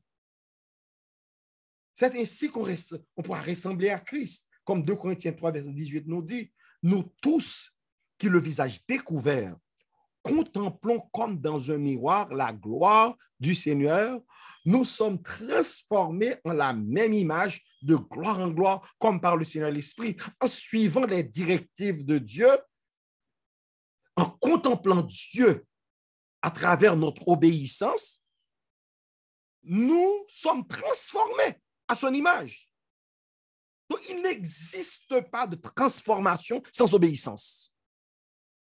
Il n'existe pas de transformation sans soumission. Il n'existe pas de transformation sans foi. Et la sœur White, dans le livre Conseil à l'économe, la page 19, a fait cette puissante déclaration.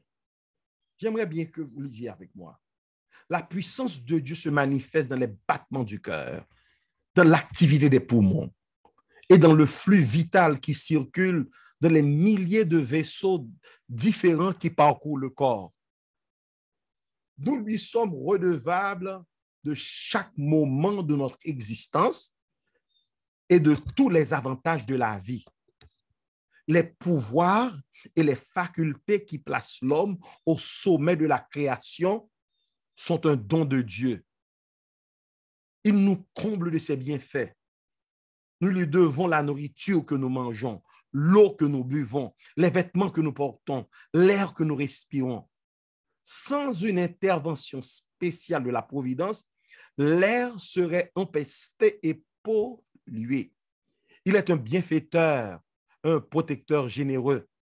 Le soleil qui brille sur la terre et qui glorifie toute la nature, les rayons mystérieux de la lune, les gloires du firmament, tout illuminé d'étoiles scintillantes, les averses qui rafraîchissent les champs et permettent à la végétation de se développer, les trésors de la nature dans toutes ces manifestations si variées, les arbres altiers, les arbustes et les plantes, le blé ondoyant, le ciel bleu, la verte campagne, l'alternance du jour et de la nuit, le renouvellement des saisons, tout parle à l'homme de l'amour du divin créateur.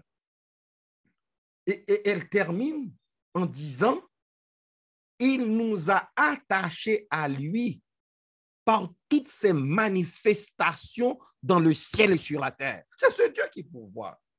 Il veille sur nous avec plus de tendresse qu'une mère sur un enfant malade. Et Psaume 103, verset 13, Sir White nous dit, comme un père a compassion de ses enfants, l'Éternel a compassion de ceux qui le craignent.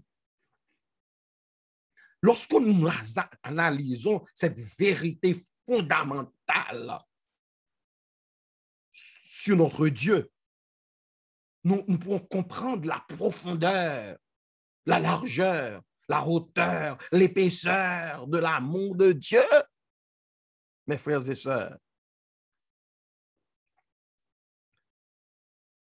Donc, Sir White ajoute, il appartient à ceux qui reçoivent de donner. Puisque nous recevons de Dieu, à la page 20 de Conseil à l'économe, Sir White de dire, comme nous recevons continuellement les bénédictions de Dieu, ainsi devons-nous donner toujours. Lorsque le céleste bienfaiteur cessera de nous secourir, alors nous pourrons être excusés. Lorsque Dieu aura cessé de nous bénir, pour nos frères martiniquais, guadeloupéens, haïtiens qui parlent créole, les bons dieux suspendent bail, nous pas bail encore. J'espère que vous avez compris. Lorsque le céleste bienfaiteur cessera de nous secourir, alors nous pourrons être excusés, car nous n'aurons plus rien à partager. Et cependant, Dieu n'a jamais cessé de nous manifester son amour et de nous faire du bien. Alléluia! Donc, d'une façon certaine, la grâce et le pardon nous attendent à chaque pas. C'est Psaume 23, et le bonheur et la grâce m'accompagneront tous les jours de ma vie. En français, il est dit m'accompagneront. En anglais, il est dit will follow me poursuivront, me chasseront, seront à mes trousses. La grâce, le bonheur et la grâce seront constamment après moi, courent après moi. La grâce et le pardon nous attendent à chaque pas. À moins que nous souhaitions voir le Père éternel mettre fin au déversement de ses dons en notre faveur, nous ne pourrons jamais nous écrire avec impatience. Quand aurons-nous fini de donner? Jamais. Plus on donne, plus de pouvoir. C'est ce que la Bible nous dit. À moins que nous souhaitions voir le Père éternel mettre fin au déversement des dons en notre faveur, nous ne pourrons jamais nous écrier avec impatience. Quand aurons-nous fini de donner? Plus on donne, plus on reçoit. C'est ce Dieu qui pourvoit. Abraham l'a bien prouvé. Il est dit ici, non seulement nous devrions verser fidèlement à Dieu notre dîme qu'il réclame comme lui appartenant, mais encore payer notre tribut à son trésor en offrande de reconnaissance. Parce que la dîme lui appartient. Mais l'offrande, c'est un acte de reconnaissance, c'est un élan d'amour envers Dieu. De cœur joyeux, apportons au Créateur les prémices de toutes ses bontés, les plus précieux de nos biens, notre service le meilleur et le plus saint. Vous comprenez? Vous comprenez ça? C'est que j'apporte, je veux te donner mon cœur, c'est ce que tu veux, mais tu m'as aussi donné des biens. Donc, c'est le bois et le feu, je viens avec. Et là, je suis offert en sacrifice parce que je dois prendre ma croix. Souvent, quand nous pensons au sacrifice de Jésus, nous sommes appelés aussi à prendre notre croix et à nous offrir un sacrifice, à brûler nos élans naturels qui s'élèvent contre Dieu pour que nous devenions cette offrande à l'Éternel, ce parfum d'agréable odeur qui déclare au monde entier, nous servons un Dieu qui prévoit et qui pourvoit. Donc, c'est ainsi que nous devenons participants de la nature divine, parce que la divine puissance de Dieu nous a donné tout ce qui contribue à la vie et à la piété. Parce qu'il a tant aimé le monde qu'il a donné son Fils unique, afin que quiconque croit en lui ne périsse point, mais qu'il ait la vie éternelle. Puisque Dieu a donné afin de sauver, nous aussi nous donnons afin de répondre à l'appel de Dieu, de participer à la grande commission de l'Église. Allez, faites de toutes les nations des disciples, les baptisant au nom du Père, du Fils et du Saint-Esprit, et enseignez-leur à observer tout ce que je vous ai prescrit. Et voici, je suis avec vous tous les jours jusqu'à la fin du monde. C'est qu'en donnant, je participe à la mission de l'Église. J'établis l'Église de Dieu. Je lui donne mon soutien. L'évangile est prêché. Des églises sont bâties. Des âmes sont sauvées. Donc, je participe dans Jean 3, verset 16. Afin que quiconque croit en lui ne périsse point. Mais pour croire, il faut entendre. Pour entendre, il faut que l'évangile soit prêché. Il faut qu'il y ait des églises, des pasteurs, des évangélisations. Et Dieu vous invite par votre offrande volontaire à participer dans cette œuvre combien noble. Donc, vous ne pouvez pas dire que j'aime Dieu. Je lui donne mon cœur. Et puis je viens sans le bois, sans le feu. C'est l'hypocrisie. Mais la foi exige que le chrétien dise comme Abraham, Elohim, Yireh, Dieu pourvoira. Parce qu'il a déjà vu, il a prévu, et je ferai tout ce que le Seigneur me demande. Mes frères et sœurs, je vous salue dans le Seigneur. Et je vous invite aujourd'hui à demander à Dieu de vous donner la foi nécessaire pour marcher dans ses statuts et dans ses voies, pour participer dans le salut des âmes et pour dire au Seigneur, reçois mes offrandes, mais ces offrandes-là sont seulement le symbole de mon amour pour toi. Mais je crois que, cependant, l'objectif primordial, c'est moi, mon cœur, ma vie tout entière. En faisant cela, vous aurez et le bois, et le feu, et l'agneau. Et pour vous soumettre à Dieu, c'est lui qui pourvoit, qui vous donne sa divine puissance pour que vous soyez des hommes pleins de foi, des femmes pleines de foi, de gratitude, de reconnaissance, pour que Dieu fasse en vous le vouloir et le faire selon son bon plaisir. Donc, tout vient de Dieu. Donc, il est bon de lui faire confiance, de vous soumettre à sa volonté, de marcher avec lui, de ne pas avoir les hommes constamment devant vos yeux. Lorsque j'ai les hommes constamment devant moi, je chancelle toujours. Mais lorsque j'ai l'Éternel constamment devant mes yeux, je ne chancelle jamais. Parce qu'il me met à sa droite. Donc, certains ne donnent pas parce que j'aime pas le pasteur, je n'aime pas la fédération, je n'aime pas ça, comme si c'est le président de la fédération qui est mort sur le calvaire pour vous. Dieu ne parle à personne de vous, demandant à qui que ce soit son opinion touchant sa volonté de vous bénir. C'est pour cela que vous faites confiance à votre Dieu. Vous lui parlez sur vos genoux, dans votre chambre. Vous lui dites vos misères et vous retournez à Dieu ce qui lui appartient pour participer dans la vie de l'Église, vous dites vos offrandes et vous vous chantez avec assurance « L'Éternel pourvoira, l'Éternel pourvoira. Amen, alléluia. » Que Dieu vous bénisse. Mes sœurs et mes frères des territoires francophones de la division interaméricaine, le congrès cette année sur la gestion chrétienne de la vie est une véritable bénédiction pour nous tous. Une bénédiction que Dieu nous envoie à travers le message de Pasteur Laguerre, Pasteur Pierre Laguerre, qui nous a conduit à explorer divers aspects de ce message. Dieu pourvoira.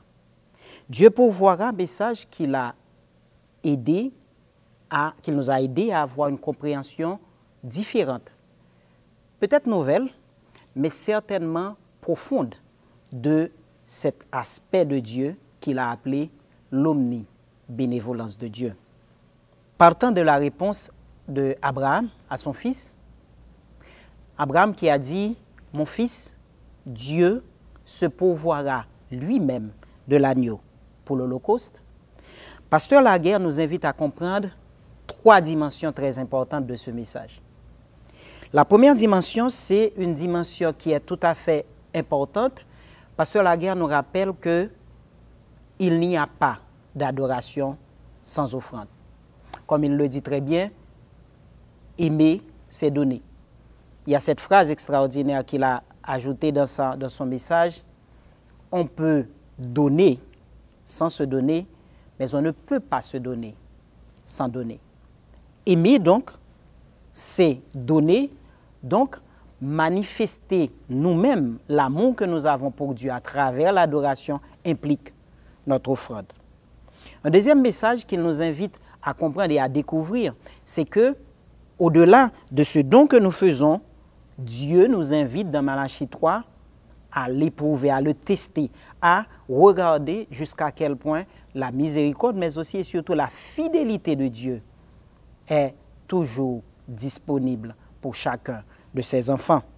Le troisième message qu'il partage avec nous dans son allocution, dans sa prédication, c'est un message essentiel qu'il nous faut comprendre et approfondir avec son approche, c'est que il s'agit pour nous de comprendre que Dieu, quand il pourvoit, il ne pourvoit pas seulement l'agneau, il pourvoit le bois, il pourvoit le feu et il pourvoit l'agneau.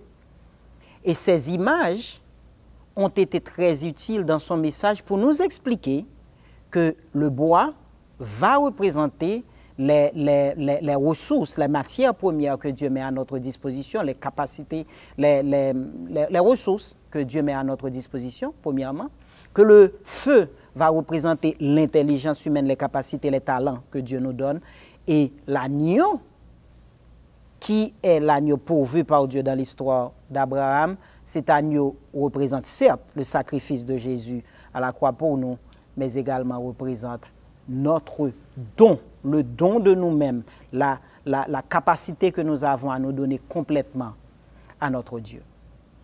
Mes sœurs et mes frères, nous remercions le Seigneur pour ce message extraordinaire.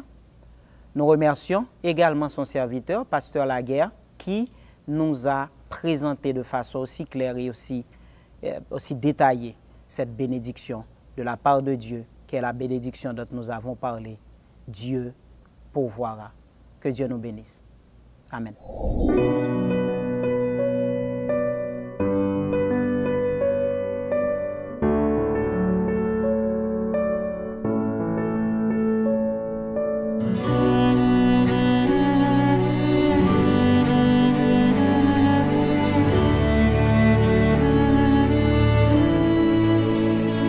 Ya se han roto las cadenas del pecado y su condena, pues mi Cristo en una cruz pagó el precio. Tomó un nuevo cauce del agua cristalina de mi vida, pues hoy fui purificada con su amor. Soy libre, soy nueva criatura, mis heridas se curan y la pena se desvanece. No hay nada que pueda apartarme de su santa presencia y su dulce paz. Soy de Jesús.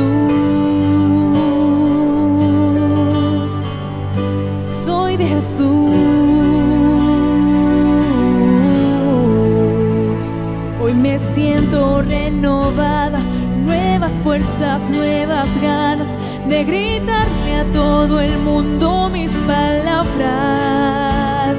Que mis frases sean certeras, que el Espíritu convenza, que no quede ni una duda de su gracia. Soy libre, soy nueva criatura, mis heridas se curan y la pena se desvanece. No hay nada que pueda apartarme de su santa presencia y su dulce paz. Soy de Jesús, soy de Jesús, soy de Jesús, soy de Jesús, de Jesús. Soy libre, soy nueva criatura, mis heridas se curan y la pena se desvanece. No hay nada que pueda apartarme de su santa presencia y su dulce paz. Soy de Jesús, soy de Jesús, soy de Jesús,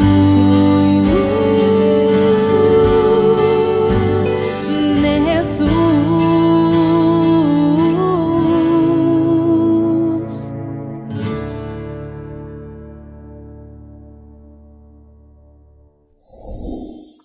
Nous venons de vivre une année et des mois très difficiles à travers notre territoire et dans le monde entier.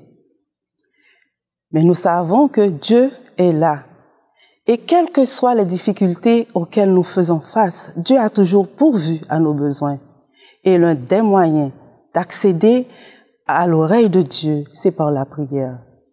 Prions donc le Seigneur.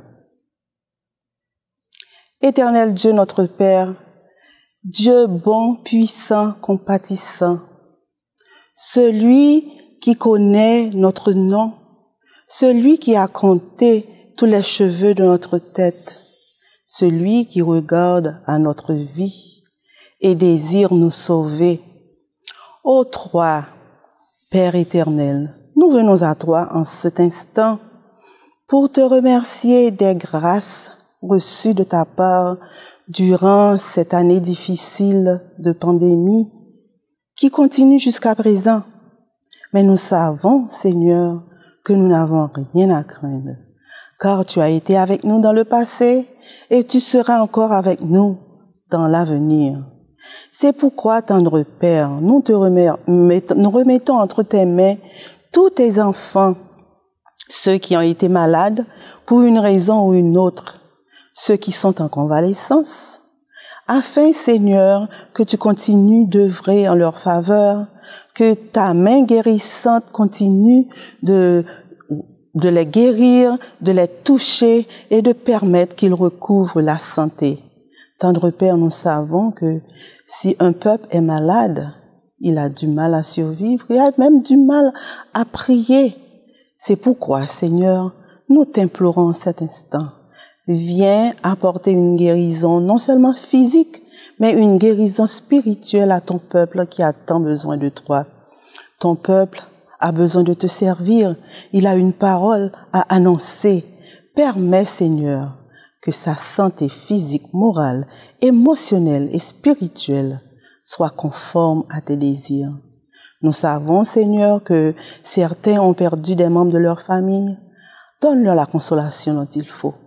Ceux qui sont encore en lutte pour recouvrer la force physique, s'il te plaît, tendre Père, touche et permets qu'ils soient debout de nouveau pour te remercier, pour te servir, pour annoncer ta parole.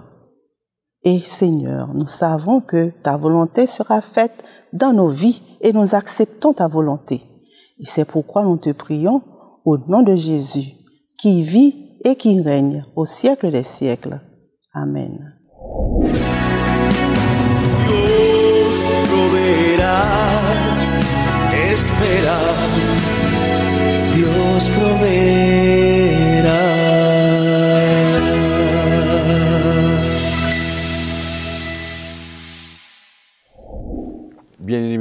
frères et sœurs, aujourd'hui a été une journée extraordinaire avec ce programme qui nous rappelle que Dieu pourvoit.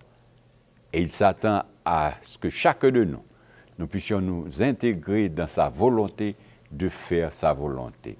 Confions-nous pleinement dans le Seigneur et recevons les grâces qu'il nous apporte chaque jour, contribuant nous autres aussi de ce que nous avons reçu, de manière à être une source de bénédiction pour les autres.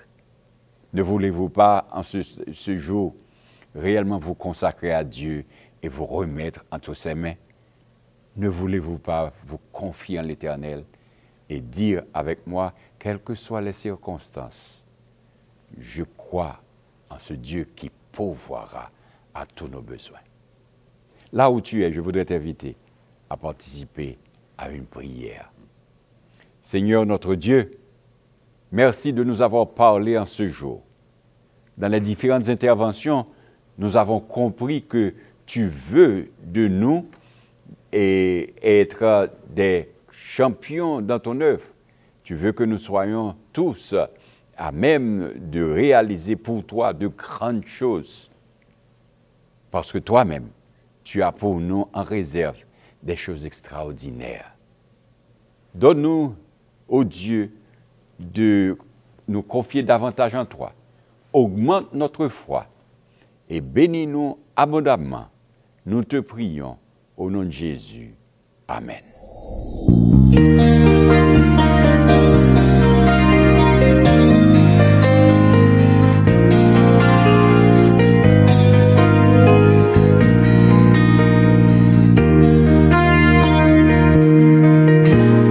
Dios proveerá, aunque a veces parezca imposible.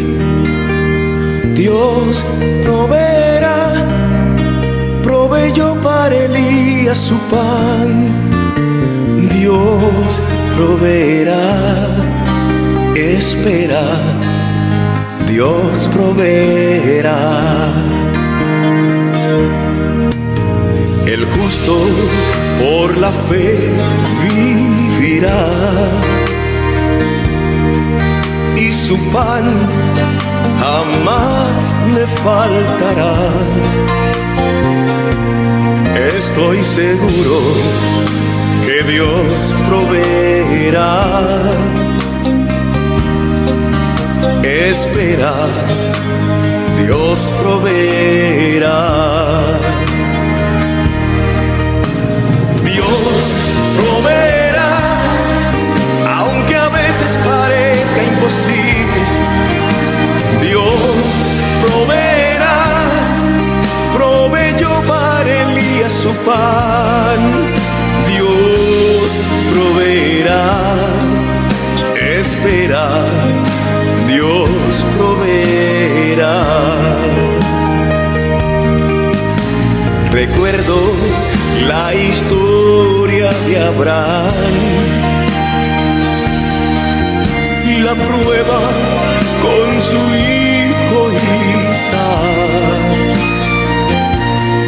A su tiempo Dios proveyó. Espera, hermano, Dios proveerá. Dios proveerá, aunque a veces parezca imposible. Dios proveerá, proveyó para Elías su pan. Dios proveerá, espera, Dios proveerá.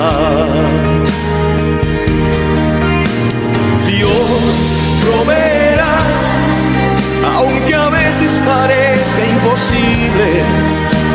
Dios proveerá, proveyó para Elías su pan.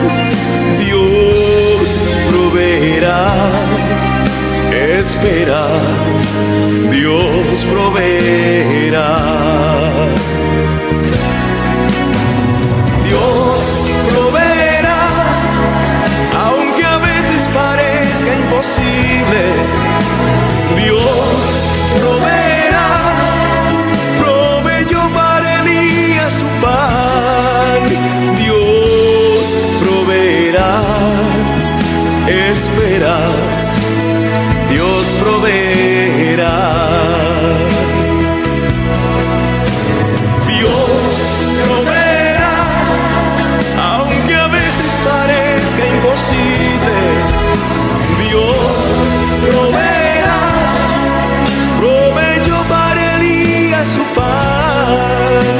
Dios proveerá.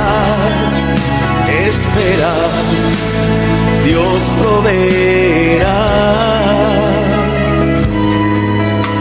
Espera, Dios proveerá.